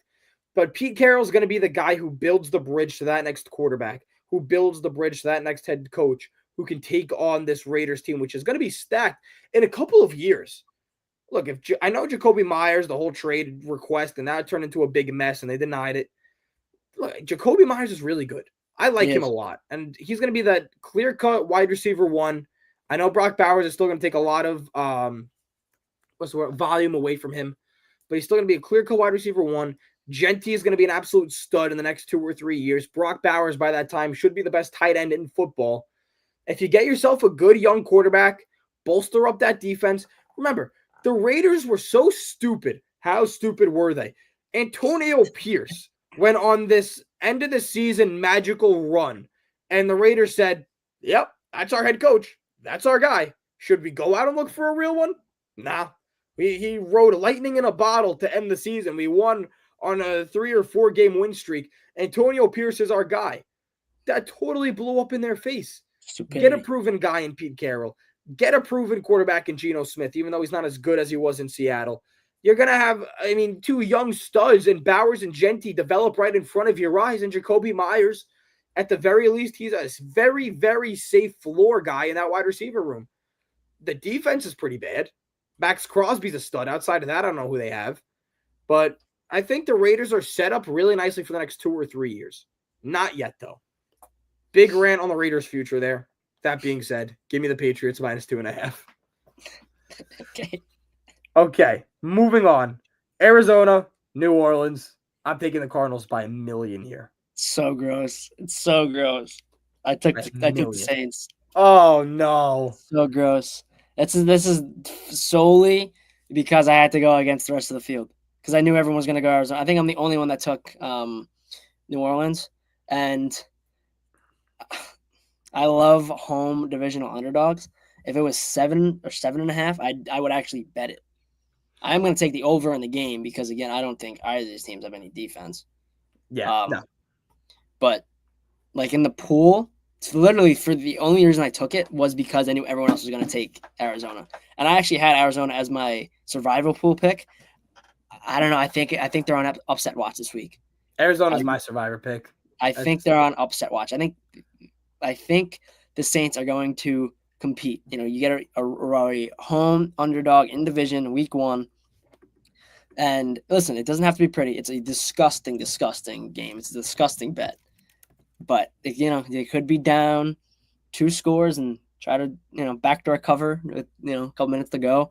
Or listen, I think there's a world where the Saints win this game outright. there is I don't know what world it is. It may not be this one, but there is a world where Spencer Rattler and the New Orleans Saints win this game. Yeah, if that's the world we're living in, then the sky is purple, a bear poops in the toilet, not the woods, pigs are flying. I cannot see that world. I can't envision it. That is too far out of human grasp for me. Go Saints. Spencer Rattler's their QB1. Spencer Rattler is going to be the first man to make a play for the Saints this year. I can't get behind that. And the Cardinals offense, were they good last year? No. But Trey McBride, the best tight end in football, I think he's better than Brock Bowers. Kyler Murray can definitely go back to some sort of form we saw the last few years before his injury. Marvin Harrison, year 2, can't be any worse than we saw year 1. And if James Conner does fall off like people are predicting, I think Trey Benson is an outstanding man to split the load with him. I like this offense for Arizona. No, I like the offense too. That being said, for the Saints side, Alvin Kamara, don't tell me Chris Olave. I am not high on Chris Olave whatsoever. That's a injury riddled guy. He is someone who went non-existent sometimes in the game. He would come in, leave for like 2 quarters. You just wouldn't see him on the field. And then he's back in the 4th and he'll make a play. I know. I like the Cardinals by 1 million here. I think the line's not enough. It should be freaking 20.5. This one screams witching hour to me, this game. No way. I mean, some witching hour when the Burger King commercial is going on. Because God forbid. Totally unrelated here. Why did ESPN buy out Red Zone? Why the hell do we need commercials? I don't even think commercial-free football. I don't think ESPN has the rights till next year either. Like, I think this is like a YouTube / like Google thing. It's weird. And Scott Anson's not doing it this year, right? No, he is. He's doing it this year. Is he not doing it next year? On the show on Wednesday. And he's doing it. Yeah. He said 7 hours of red zone football. Oh, God. I think it's only like 0.2% of the broadcast is going to have commercials, which, I mean, it's nothing. I think a lot of it's going to be like, not where you're like going to cut to a commercial. It's going to be like inside red zone. Like it's either going to be like a slug and the like boxes in Hanson or whatever he's doing, or like they go double box with a commercial. I hope I'm overreacting. I really hope I'm overreacting on this point. I hope so too, but it's a fair overreaction because like it's like people pay a lot of money for the red zone package on YouTube TV or on Verizon, wherever it is. Like now you throw, oh, we have commercials now. Like people are not gonna be very happy about that. Again, if it really is that minimal, whatever, it just doesn't feel right. It feels like it goes against everything good and holy. And it's not needed. It's corporate greed. The commercials are not needed. How much more money are you going to make off of them? Sure, you probably make a good bang for your buck. But so again, I mean, honestly, this is probably going to be the most people pay for commercials besides the Super Bowl. Because a lot of people do watch Red Zone. It's a very watched thing over the course of the year. And you're already paying a lot out of pocket for Red Zone every year.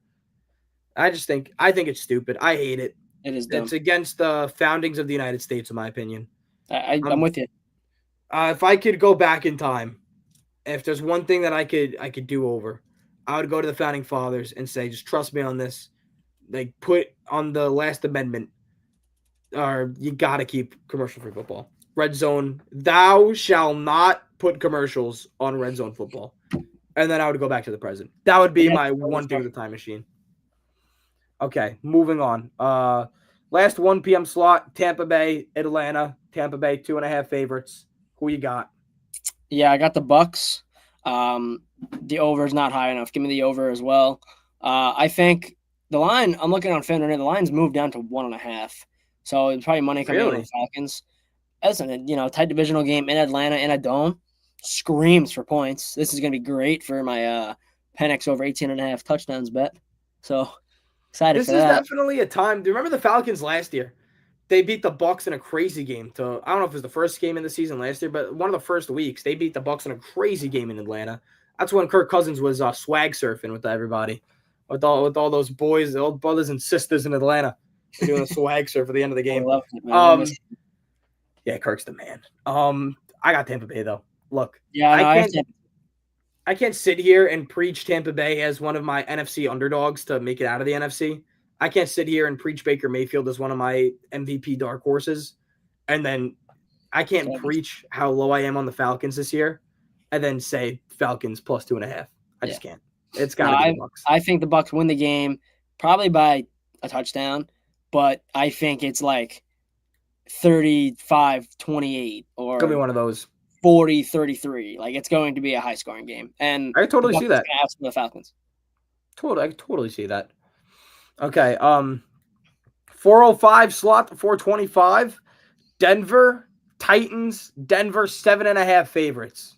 What you got? That is a crap eating grin smile if I've ever seen Yeah, one. it's gross. I took the Titans to Oh my cover. god.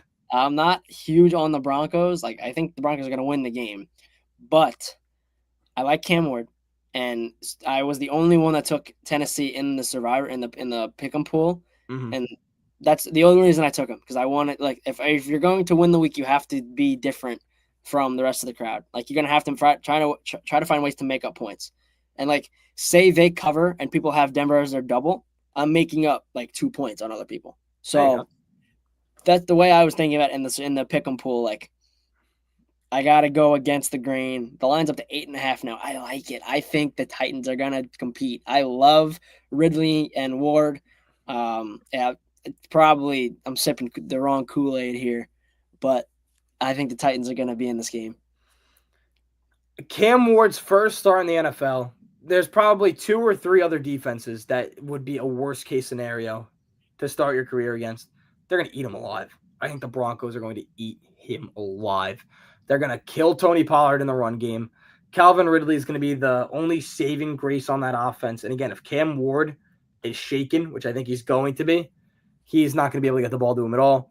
Love Bo Nix. I think you love Bo Nix too. I think we're both Bo Nix guys. Yeah. I like Bo Nix. I love him. I've definitely come around on him. I think he's overrated. I love Bo Nix. He is overrated. You know, he had 37 passing yards last year. 3,700, not 37.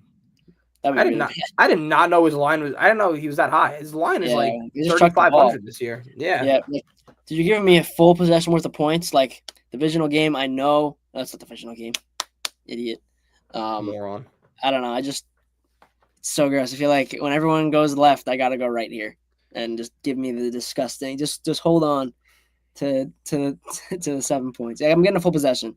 Yeah, if they're down 14, maybe go march on the field and give me a backdoor cover. All right. Wow, we're on the opposite side of coins on a lot of the games I thought we'd be together on here. Okay. San Francisco, Seattle. I know we're together on this one. Yeah. I know we're together on this one. I was like, I'm betting the Niners to cover. The line's up to 1.5 now. Sam Darnold sucks. And something I forgot about that I was watching a video on YouTube last night. I was reminded Robert Saleh is back as the DC for the Niners. In San Francisco. And he was great as their defensive coordinator. Like, Shanahan he fixed Sam Darnold and he gave him away to O'Connell. You're gonna tell me that Shanahan does not know exactly how to attack Sam Darnold? Still has Nick Bosa, still has Fred Warner. Like, I don't. This line should not be 1.5. I know divisional game. I know it's tough to win in Seattle, but it's a hell of a lot easier when we got Sam Darnold on the other side. He sucks. Give me the Niners. I'm betting. I am so high on the Niners. We talked about it a couple of weeks ago. Brock Purdy. I think he's going to be one of those guys who is not injured that can win comeback player of the year. I think it's possible. Yeah. He didn't have a good year last year. I think he's going to go out and wow people. I think he's going to be in an MVP conversation, not until the end of the year, but he'll definitely be in a mid-season MVP conversation. Yeah. I love his weapons. The McCaffrey injury doesn't move me at all. I don't care. We've seen Purdy now going to be a full year adjusting without Christian McCaffrey. That probably changed the line a little bit with McCaffrey. Now we don't know if he's going to be ready to go by week 1, but I don't care.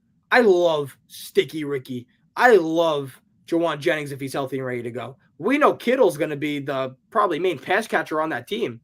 And again, a Robert Saleh-led defense is a good defense. Yeah. I'm high. I am high on the Niners with or without Christian McCaffrey. Give me them by the moon. Love them. Go Niners.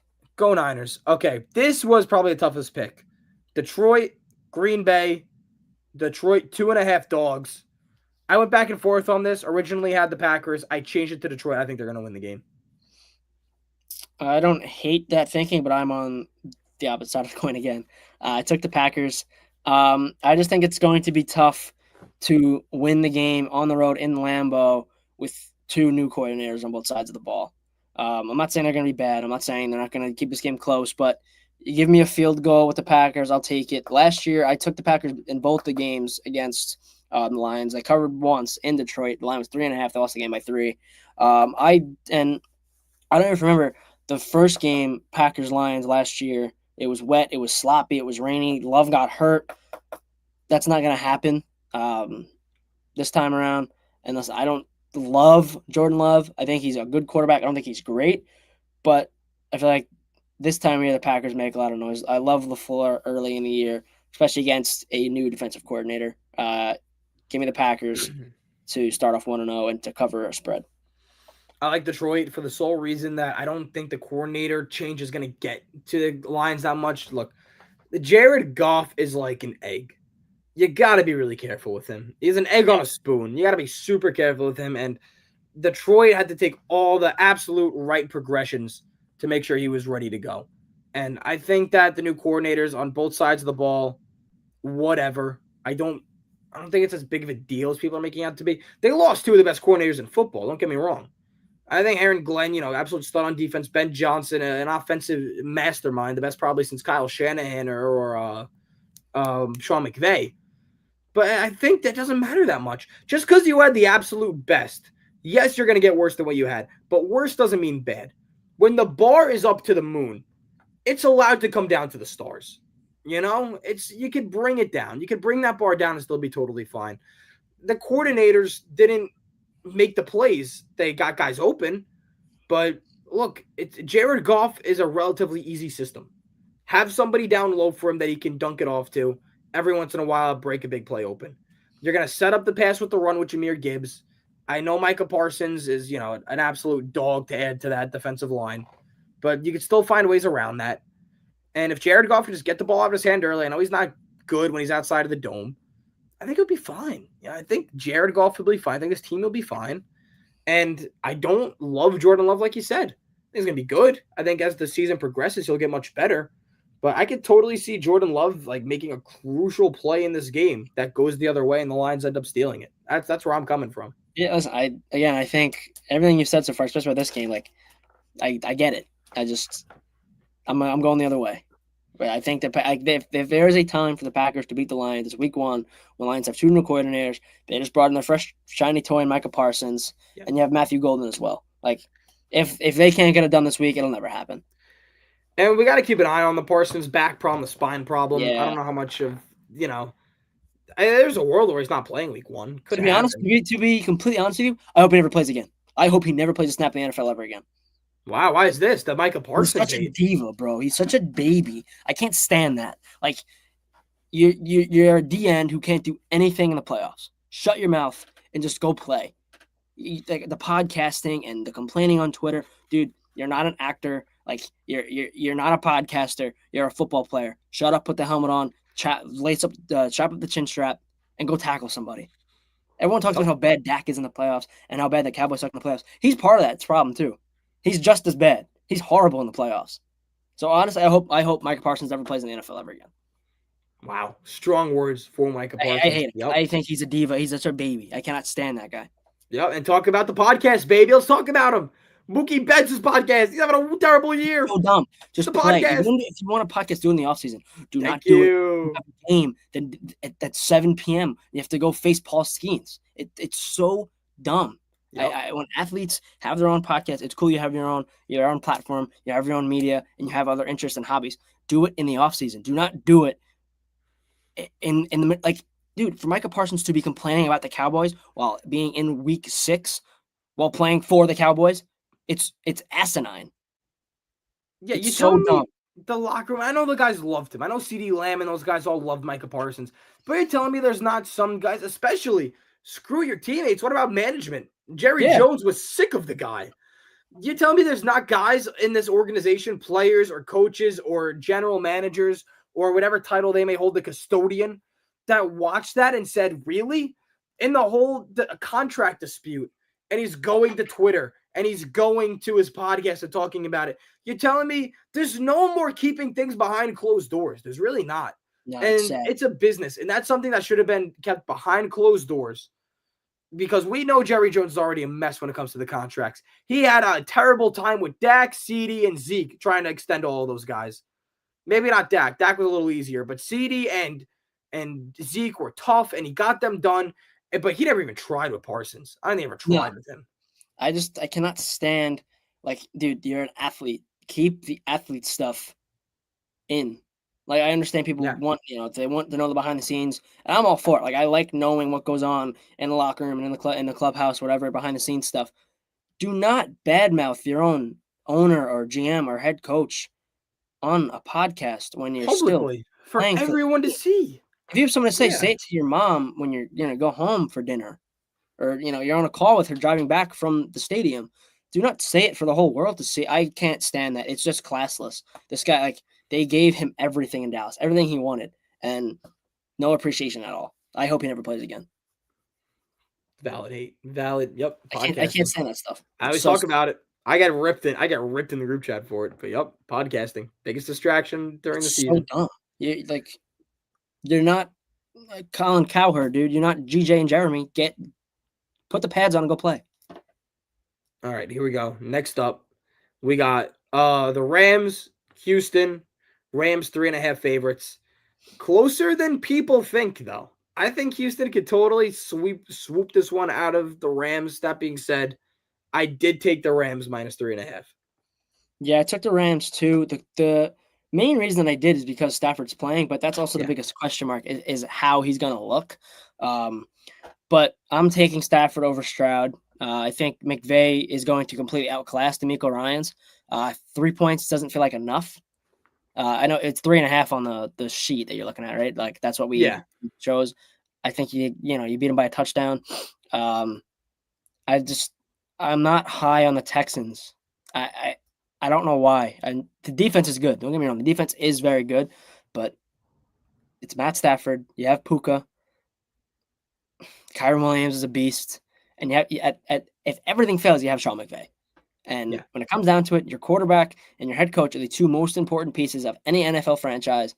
I think McVay and Stafford just outclass the Ryans and Stroud. So give me the Rams. Yeah, I think so too. That offense is good, man. I'm betting that too. Yeah, Stafford plays healthy. It's 3 on the book. I'm betting the Rams. I think they're good. Bet them. I think they're gonna be in the wild card race because the Niners won the division. So totally, I think that could be a division race that comes down to the last week too. Mm-hmm. I totally see that happening. Yeah, I love them though. Kyron, Devontae Adams. Puka I forgot about Devontae Adams. Love them. I love this team. Like, can't cover both Puka and Devontae Adams. Yeah, and at the very least, if you want to go and say Puka's not going to get the ball as much, I could go the opposite way. Say that he's going to be more open because you can't double team him all game. That's fine. And if those guys aren't open, you still have Tyler Higbee underneath or Kyron Williams, or even Blake Corum. Blake Corum, baby. Okay. Go Wolverines. Okay. All right. This game also. This is basically a toss up. Yeah. Baltimore, Buffalo. I don't know if the line changed. I doubt it goes any lower than 1.5 on any book. It's flipped. It flipped really. So Buffalo's favorite now. No, Baltimore. Oh, Baltimore's favorite. Yes, Baltimore's favorite. On FanDuel right now, the Ravens are favored by 1.5.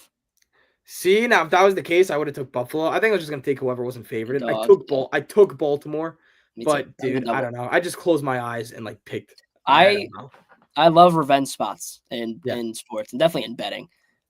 This is literally the same situation we had last year in the playoffs. Now we're in September. If Lamar is going to go into Orchard Park and beat the Bills, it's in September when there's no snow and you get good weather in Buffalo. Mm-hmm. I think the Ravens win the game. This was my double too. The Ravens are going to win this game. Mark Andrews is going to make some spectacular catch to seal the deal. And listen, I love the Ravens team. I think the Ravens are going to the AFC Championship game this year. I think it's going to be Ravens-Chiefs in the AFC Championship. I think the Ravens start off hot, and Lamar Jackson shows that he's still an MVP frontrunner. And they knock off the Bills week 1. And it's probably, again, it's their only chance to beat the Bills in Orchard Park is this early in the year. So, and again, huge revenge spot for them. So give me the Bills, give me the Ravens. I doubled them, and I'm betting on them too. Wow, double the Ravens. That's my double. That's an interesting pick because you doubled a pick that's a game I feel like could go either way. Yeah. I'm sure. I'm surprised about that. For the ones that took the Ravens, like if they win, I get the extra point. I don't know. I tried. It's only $10, so I tried things out this week with that. Yeah. Took Baltimore as well. Monday Night Football, Minnesota, Chicago. This is my double. I don't know how the line was 1.5. I think Minnesota is taking this one easily. Yeah, and I am very high on the Vikings this year, but something about it just feels weird to me. Like you're gonna give a guy who has never played an NFL snap, he's favored in a road divisional game week 1 against a new look Chicago Bears team. It's weird to me, and I feel like a lot of the public is gonna just jump on the Vikings here. I took the Bears, not that confidently. I took them because I like them. I think I still the I like. It's weird how my thought process worked. I still think the Vikings are going to win this division. I think the Vikings are going to be the best team in the NFC North this year, record wise. But I think the Bears surprised them week 1, and I don't think it makes sense for McCarthy to be favored in his first NFL game on the road in division. I just can't get on this new look Bears hype train. I know Ben Johnson is an absolute genius with the play calls, and he's an offensive mastermind, and the Bears do have a really good defense. I can't see it. I can't see anything yet. This is less to me about JJ McCarthy and more about Brian Flores and that Vikings defense. Yeah, that's And fair. you still got to get to Caleb Williams, who is a guy who's looked shaky in training camp. He didn't look good last year in his rookie year. Who does in a Bears system? But I just can't see a world where, look, the Vikings defense stayed the same. It's like they got worse. Brian Flores and his blitz rate and those packages he drew up. I said this, I think, last show or the show before that. Us two could be on that Vikings defense, and we would get at least a sack just because of how these schemes are drawn up. And JJ McCarthy throwing to Justin Jefferson. Jefferson, quarterback proof. We've been over this. Aaron Jones, say he's going to fall off a cliff. Fine. Jordan Mason's there to pick him up. TJ Hawkinson, he's back healthy. One of the most reliable tight ends in the NFL when he's healthy. And you don't have Jordan Addison yet. I'm talking about one in the future now. But when Jordan Addison comes back, he's still an outstanding wide receiver. Yeah. He has the potential to be a wide receiver one somewhere else. And what you're saying is exactly my thought process for them to win the division. Like that was my arguments that I was telling people that I think they're going to win the division. Defense does travel, but it just, for me looking at it, it doesn't make sense for a guy who's never played a snap in the NFL to be favored on the road in division week 1 of the NFL season. I just love it. I think he could go out there and he could wow. I think JJ. I like JJ. I like JJ McCarthy, but I also love Caleb. I think it's gonna be a sick game. I think it's gonna be a slugfest, like a defensive slugfest. Really? See, I can see defensive slugfest. I could see that. I didn't think it's going to be a lot. And they have the total for this. I don't know if that's like anything in other books, but the total points scored for Monday Night Football. Yeah, I think it's just like a tiebreaker. The line is 43.5. I think it goes under. I took 38. I said it was going to be I think 38 points. I forgot my final score, but again, I think the Bears, it's 1.5. Like the amount of times games are won and lost by 1 point are they're pretty rare. I think the Bears find a way to win this game, and if they don't, whatever. I still think the Vikings are really, really good. Yeah, it's a tough game. I love Minnesota. I think they're going to be very good this season, and again, I think I still take them to win the North over the Packers. If I had to choose my NFC North division winners, I still got to go with the Lions. Again, I'm not as moved by the coordinator change as a lot of other people. The Vikings, look. Sam Darnold was really good. I don't think J.J. McCarthy is going to do that all season long, but the defense is still too good. And by the end of the season, Sam Darnold lost steam. I think that's where J.J. McCarthy would gain it, if anything. Packers are still good, but I just think I put Minnesota and Detroit in front of them for now. That's all. It could change. I could very easily change. And Chicago, I'm not worried about them at all. I'm not high on them at all again. Okay. That's everything there. Picks of the week are in. I'm going to try to do my best to move into the Canva world and make a little graphic for us, and we'll post that on BTO betting every once in a while. Yeah, I don't know how to make that. We'll figure it out. Okay, we're already 148 here. We'll touch on the Yankees and Mets quick, and we'll get out of here because we really had a football-dominated show, which I love. Start with the Yanks really quick.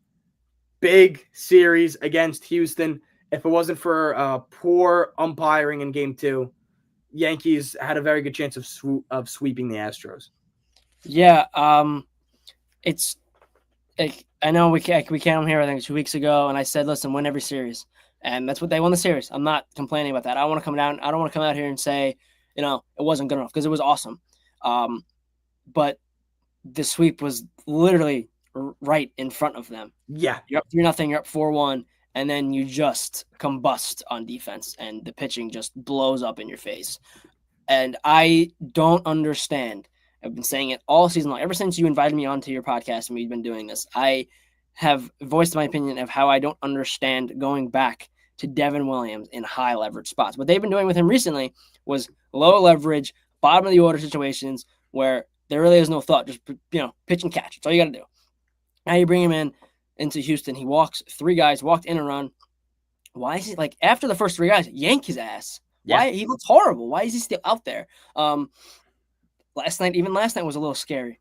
Bednar looked a little shaky. I know they ended up winning by 4. They were going into the ninth. It was 8-3. The tying run was on deck. Correa was waiting in the wings. That's really hard to say.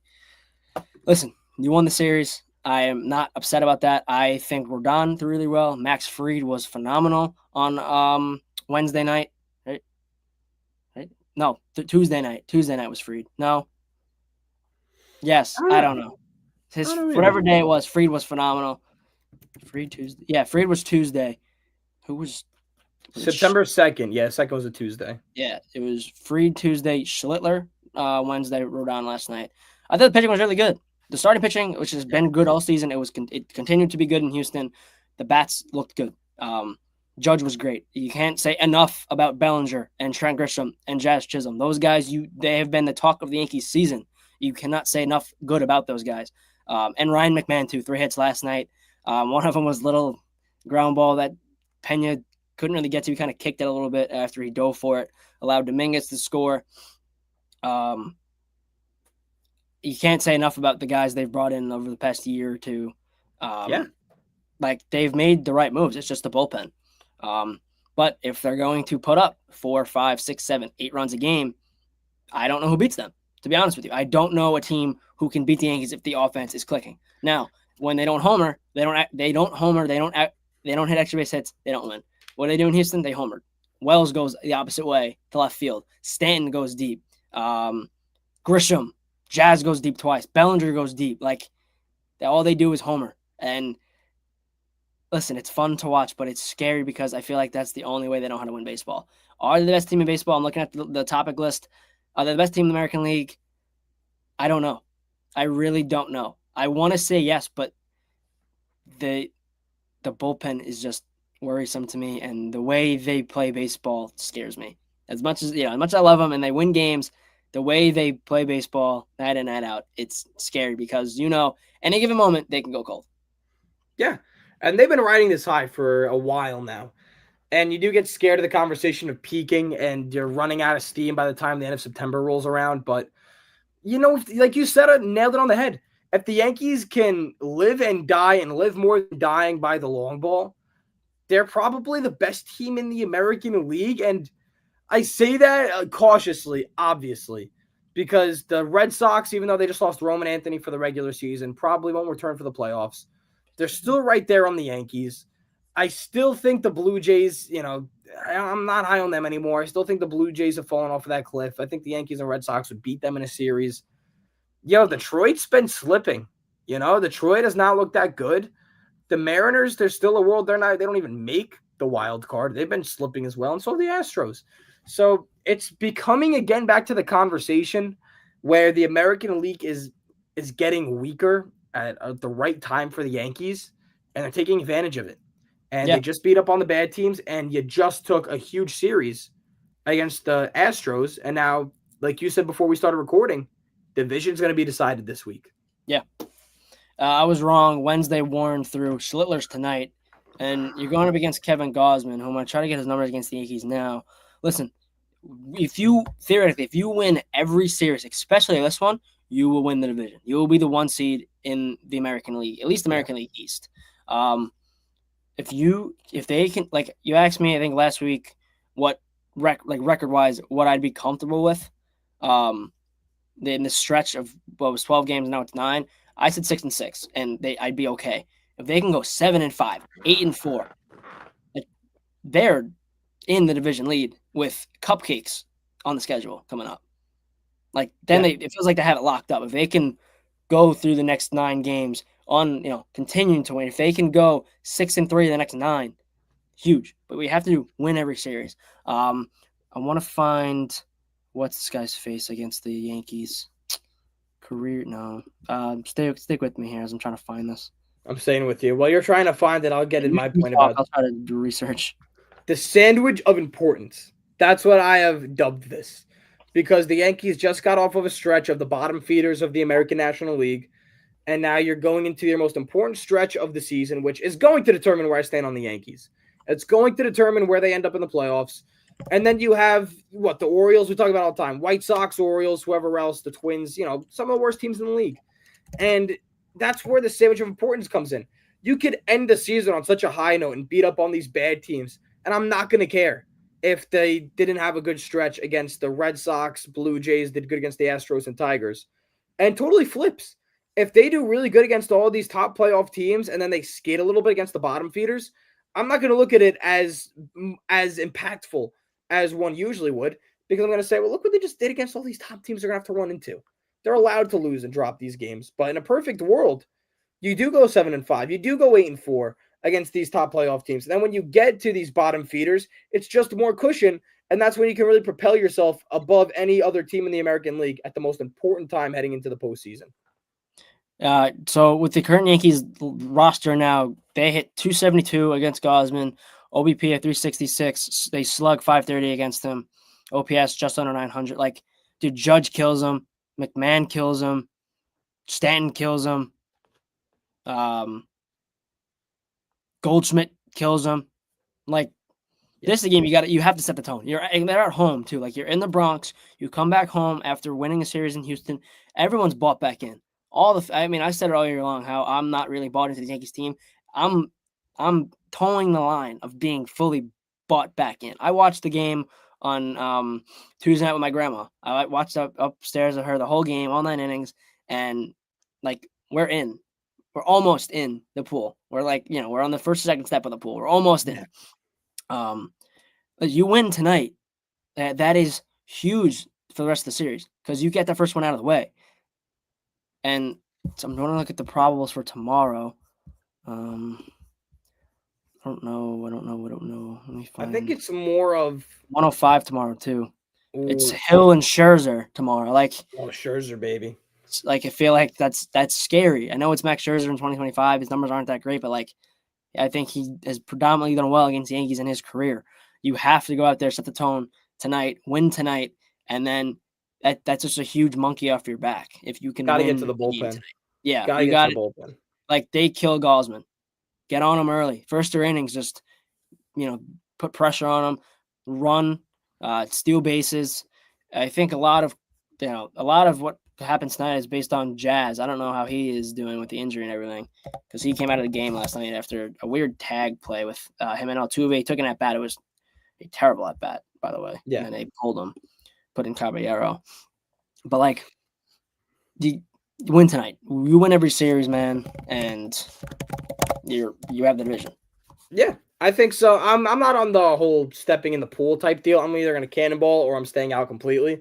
That's fair. I'm not gonna judge any Yankees wins or losses until this entire stretch is over. I want to watch the stretch in total retrospect. Yeah.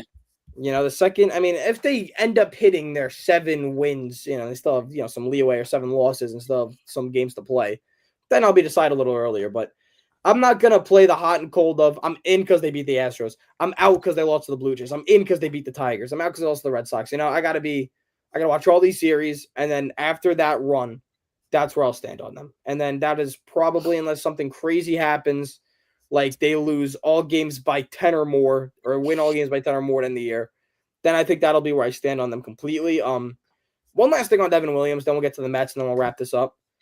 I do understand bringing him in high leverage situations because there's still a world, and why wouldn't there be? You brought this guy in to be your closer, and I know the Yankees are married to their guys and they're stubborn, but in this case, I would be too. You brought him in to be your closer. It's September. I think there's times to experiment with it, because if you do bring him into high leverage situations every now and then, and he's able to show we can hang, that's another guy in the playoffs you have at least some confidence in, instead of totally pulling the plug on it. I'm not saying bring him in high leverage every game, but every once in a while, bring low lev dev to the big light. See if you can figure it out. If he's doing good in these low leverage spots, anybody can do good in low leverage spots, especially a guy who was a top closer in the league last year. I just want to slowly see what he can do. And again, it's not like he came in to close the game last night. It was just a high leverage spot and he blew it. But what Yeah. else are you going to do? I can't keep this guy in the 5th and 6th inning forever. There's going to be times where I do want to try him out in the 7th and 8th inning. Obviously you have your closer locked up in Bednar. Obviously you have Luke Weaver. We have way more confidence in than Devin Williams. He was bad on Wednesday too, Weaver. Was he? See, even still, it's a big process with everybody. And my whole point being, you brought him in to be your closer. Mm-hmm. You got to at least treat him somewhat like a high leverage guy every now and then. Because if you give up now, then you don't even have him for a high leverage spot in the playoffs. Wouldn't you like to at least try and put him into a high leverage spot in the regular season while you still can and see if you get any of that magic instead of putting him into a high leverage spot in the playoffs and just watching it all crumble and with your season on the line? No, I don't hate trying it, but I feel like if you're gonna do it, you gotta have a short leash. Like I know it's 3 batter minimum, I get that, but if he does not look good in those 3 batters, you have to get him out right That's away. fair. And that goes for anyone, but him especially. Like this year, he's been really bad, especially in high leverage spots, and he's a closer who can't close this year. Like the other night, he didn't look good, and whether the umpire missed X amount of calls or whatever it was, like he didn't look good. You got to go get him then and there. Regardless of who else you go to, you got to get him then and there because then it just snowballs. Because you can just tell. Like I listened to his press conference, you can just tell he's in his head. Like I mean, it's September. He's been bad all year. Like he definitely is in his head. And if he's not getting calls, it's not going to help him out mentally, and that's not going to help him out to pitch. So if you're going to go to him in high leverage spots, okay, fine, but do it with a short leash and understand like he isn't having 3 or 4 batters. He's got to go. Bring him in and have someone up right away. Yeah, totally. You totally need to have somebody up right away, especially with what he's given you all season long. Short leash. I agree with you on that. I do agree with you on that. I still stand by bring him into these high leverage spots every now and then. See what he can give you, because if he's doing good in low leverage spots, you're paying him all this money. Anybody can slide into that low leverage spot. Just see what he can do. But if he doesn't have it, he doesn't have it. Especially walking 3 guys. Yeah, he walked 3 guys. Like that is, and I've seen that with umpire was Senga. so bad, all serious. Did you see the thing last night with the same guy? No, it happened last night. So there was a weak line drive hit to McMahon at third, and he caught the ball. Didn't hit the ground. He caught the ball, and he tried to take it out on the transfer, and he just he bobbled it, whatever. And the home plate umpire on Wednesday night was at third last night, and he just said, "Nah, no catch." And the Yankees, for some reason, I don't know, they could challenge it, they couldn't review it, whatever, and ended up like a run scored that inning because of that. And it's like this guy, I know it's stupid, but like it felt like he had like a personal vendetta against the Yankees. Did you see? John Boy was the one who brought it to light, and I'm sure people before that did, but I saw it on John Boy. They brought up Yankees fans on Twitter finding pictures of this umpire in like a Red Sox jersey. He's in a Red Sox shirt. Yeah, I saw the picture. I mean, look, dude, that's a little much in my opinion, but like it felt that he had it out for the Yankees. Yeah, and then there's like something about him in the Astros like a few years back too, like an Astros game. Dodgers. He grew up a Dodger fan or something. Like, oh, he must hate the Yankees. I saw all that. Like, all right, like let's not grasp at straws here. Yeah, that's what they're doing, but definitely a fun coincidence. Like, dude, he missed 21 calls behind the plate on Wednesday night. 15 of them went against the Yankees. Like, at that point, you don't deserve that job. That's just bad. Like, you're not helping your case when you say you don't want robot umpiring with guys like that. You know what I mean? Yeah, and I think I'm pretty on for the robo-umps. I mean, at least give me the ABS system. At least give that to me because, like, dude, the Jazz. I'm sure you saw the Jazz Chisholm call. Yeah, or even the belly call against Chicago a couple nights ago. Like, just give him a chance to just go to the helmet and see. Yeah. And that Jazz one, the game on the line, that's like the biggest pitch of the game. Spot. Yeah, it was. I thought it was off the plate too. Like, you're taught, 2 strikes, you got to protect the plate. You got to protect that. That is where I stand by. You got to, as a player. You have You to know, fight. And like you got to fight it. whatever, but Complaining doesn't get you the call back. Swinging and fouling it no. off gets you a call Even if and you getting one swing more through it, pitch. it's like you gave yourself a chance.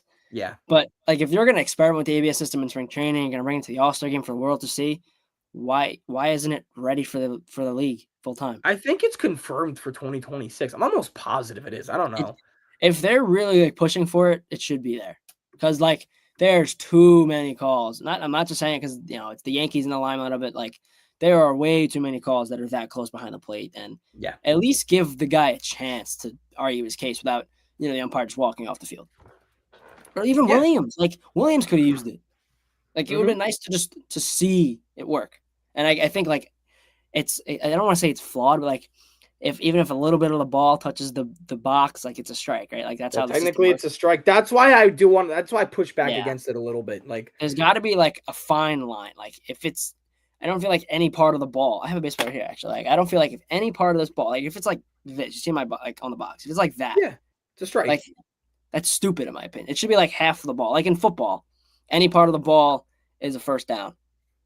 I don't know how this would work, but like this to me, Yeah. that's not a strike.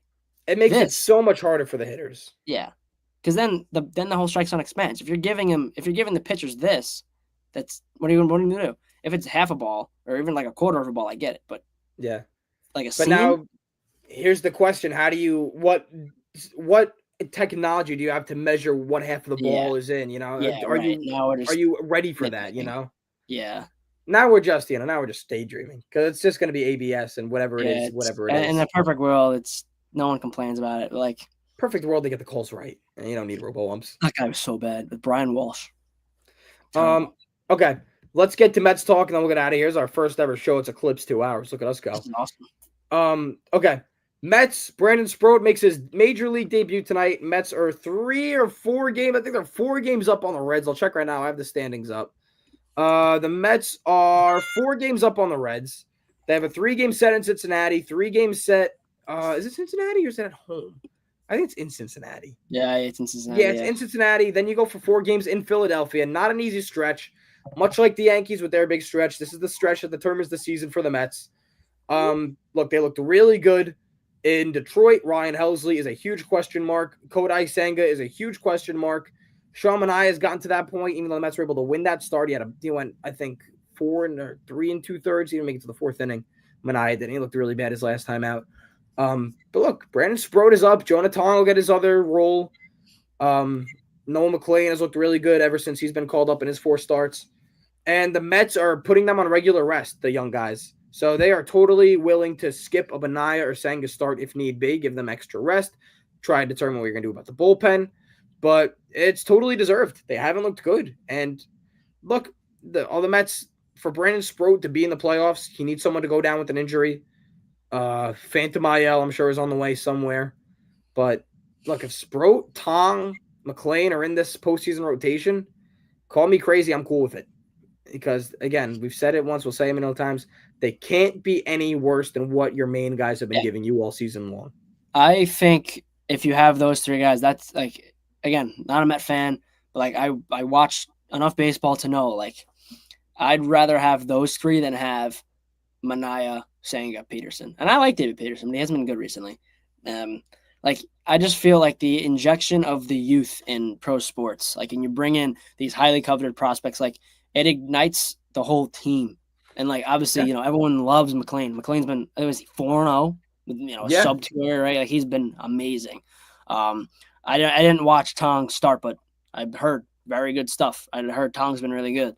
Now you bring up Sproat, who is it Sproat or Sprout? Sproat. It is Sprout. Like another guy with wears tight pants. He's cool. Like this is a huge test. This series against the Reds, it in my opinion, it dictates the wild card for the Mets. And then the next week, Monday to Thursday, you play Philly and Philly. That dictates the division. If the Mets can, I mean, this in my mind, like if I'm the New York Mets, if I'm Mendoza talking to the guys, like you have to sweep the series. You absolutely have to give yourself a chance for the division. Yeah. Like you win these next 3, then you go into Philly, you're red hot. You won 5 of your last 6, and again, the Mets notoriously own the Phillies the past few years for whatever reason. The Phillies cannot beat the Mets, especially in Citi Field, which I know they're in Philly, but Yeah. like they have a legit chance to win the division, and I wouldn't put it past them when the playoffs come around. It'll be McLean, Tong, and Sproat. I mean, look, perfect world. I think I'd still put Peterson in there somewhere. I mean, obviously, Sproat's going to have one or two appearances. It's assuming he's able to be eligible for the postseason roster. If I was in a wild card series today, McLean's my day one guy. I Has to be. think Peterson's my game two guy. I still like Peterson a lot. And then, look, it's probably Jonah Tong, and which is crazy to even think about. The guy's only had one star in major leagues, but probably Jonah Tong. And we're talking about the division, which you and I both know that's more of a dream than a reality. The wild card, the Mets are one game back of San Diego. If they can slip into that second wild card spot in the 5 seed to end the season, you're going to Wrigley. That's winnable. I'd much rather go to Wrigley than go to LA, which would be the postseason matchup right now. I'd much rather go to Wrigley than go to Philadelphia. Even though you do beat up on the Phillies, which you have done over the last couple of years, you're in Philadelphia for just the 3 games. And look, I know McLean's been really good. I know he dominated against the Phillies, but do I really, and Jonah Tong, but do you really want McLean and a rookie? He's only going to have so many innings pitched in the MLB. Have his first postseason start be in the bank? I don't want that. They're going to eat him alive. Yeah. Even if he is a total gamer, if he does go in there and shuts up the crowd and he absolutely deals and he steals you game 1 or game 2, whatever you pitch him in, I'd still rather go to Wrigley. I know the Mets beat up on the Phillies, but I just like the Mets' chances. They match up better against the Cubs, better than anybody else, in my opinion. Yeah, I agree. I don't think that's like the Mets are just better than the Cubs. I don't like we're not in April and May where the Cubs are this insane offense anymore. They've come back down to earth, and the pitching also wasn't that great.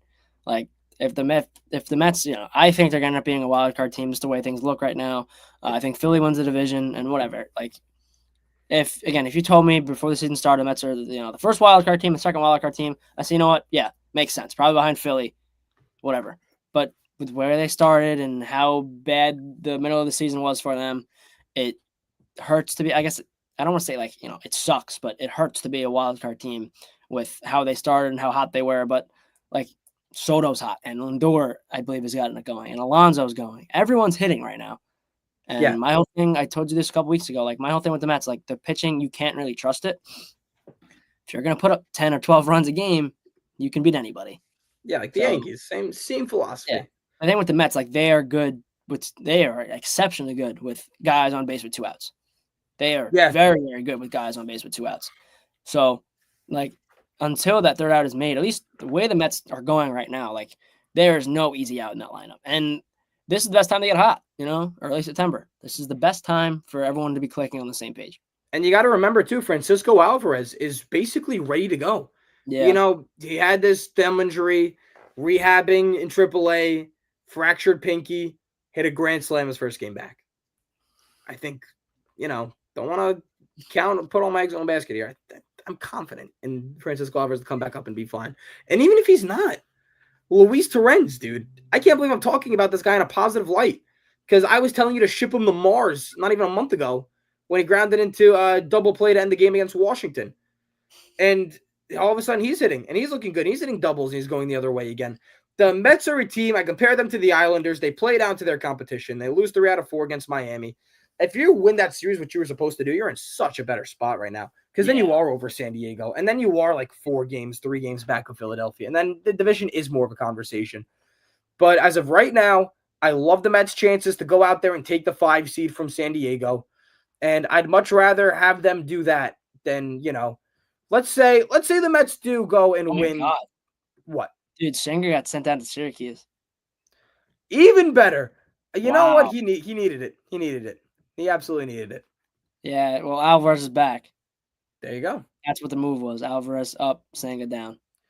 So now I wonder, though, and Senga I'm sure is going to come back up. I'm sure they're going to put him in the bullpen or something, let him work on his game down there. But now I wonder how that works. Because, it's not an injury replacement, though. Man, I really hate to wish for injury, but the Mets really need someone to get hurt here. You can throw, well, Montas is gone, right? They DFA'd him. He's been gone, yeah. Yeah. Who's really bad? who can they throw on the IL for fun? Hell's bells. Guy's been terrible. He's bad.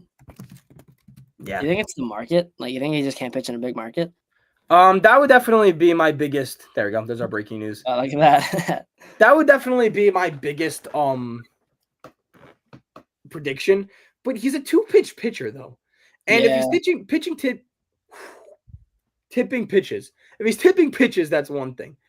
But again, he had a quote the other day which I thought was laughable. He goes, "These guys are hitting 100 right now, like it's 91." Well, yeah. When you have 2 pitches and you can't get your off-speed pitch over, Yeah, guess they what? don't They're hit. sitting. Yeah. Yeah, like of course they are. 100 miles an hour isn't what it was 10 years ago. It was even 5 years ago. Like 103 is impossible to hit, but if you're sitting 100, guys can hit that. And it's not what it used to be. Velocity has become a very normal part of the game. Yeah. So the off-speed pitch really does need to be effective. Why are guys like Mason Miller and Aroldis Chapman so good? The flamethrowers. Yeah, They can use that their other off-speed stuff, and they can pull the string on you anytime they want. Helsley can't do that. No. At least not since he got to New York. I do think it's a market thing, though. I would, if I had to I think point it it's out. partially that and partially just only like you can't pitch in the league only having 2 pitches. Yeah, you need something else in there. I'm surprised the pitching lab hasn't thrown him, given him something. Yeah, say what is he? Fastball, slider, fastball, curveball? I think he's fastball, slider. I'm gonna look it up right now. Say his slider sucks on a random Thursday. Well, guess what? No one's biting at it, and if you throw a fastball up and in, everyone's gonna be sitting on it because then your 100 does look like 91. Yeah, he's a fastball slider guy. Yeah, and he has a 5% curve and a 2% cutter. So he's what he's throwing. He's a 2-pitch guy. Sucks. Get him. He'll go to he's either gonna go back to a big market next year and do really well, or he's gonna go to a small market and do really well. It's one of those things. Yeah. But Senga to AAA, much needed. He's been terrible. And I guess that's why, one, obviously Sproat got called up, but 2, that's why they moved up Tong and McLean to pitch on a 5-day rotation rest. Definitely. Knew this was going to come.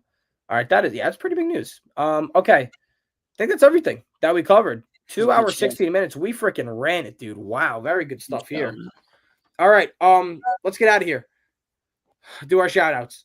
Bonk has the bunker. Mike has mic'd up. They are the Burrows together. They have an episode out later today. They were recording while we were live. JM and Mike do the Hardline Sports Talk. Gabe has the playbook. Can't do our You Can't See Me anymore because now we have 6. Bo Dragone, newest addition to the BTO family. Him and Mike do their betting show. We gotta get you on that betting show, Jay. They do their gambling show, and that's it. We're the idiots that do the No Good Takes podcast. We got 7 outstanding people out here doing everything BTO media. Go Chiefs. Take the Chiefs. Put the house on it. And parlay with the Jets. Don't parlay. Don't parlay with the Jets. You're gonna lose. Put the winnings on the Jets. It's free money. There you go. Or bet the house on. Who should bet the house on? Bet the house on the Cardinals, dude. Get out of here with your pick. Don't do it. Putting everything I have on the Cardinals. My life on the Cardinals. Maybe not. Knock on wood. Put on the I don't Jets. want to be struck down by God. Okay. How about a New York parlay? Justin Fields, Russell Wilson. Give me everything there. Yo, low key, you could parlay those guys to score a touchdown. Could happen. If Russell Wilson gets a rushing touchdown in week 1, dude, I'll strip naked. Next show, I'll be your butt booty naked. Only my hat on. Like this new hat, by the way. It is nice. Yeah, you were golfing, didn't you? Or was that the blue one? That was the blue one. No, the blue one. But the Hofstra bookstore where you get all their merch from, these are all on sale because they're bringing in the new crappy logo. So I'm all over that. This hat's usually like $40 after like $25. Yeah, it's a good sale. Oh, yeah. Okay, we're getting out of here. Take the Chiefs. Thank you all so much for watching. We'll catch you guys all sometime next week. I'm in school now. It absolutely sucks, but we'll definitely figure out a way to get more consistent shows. Thank you all so much for watching.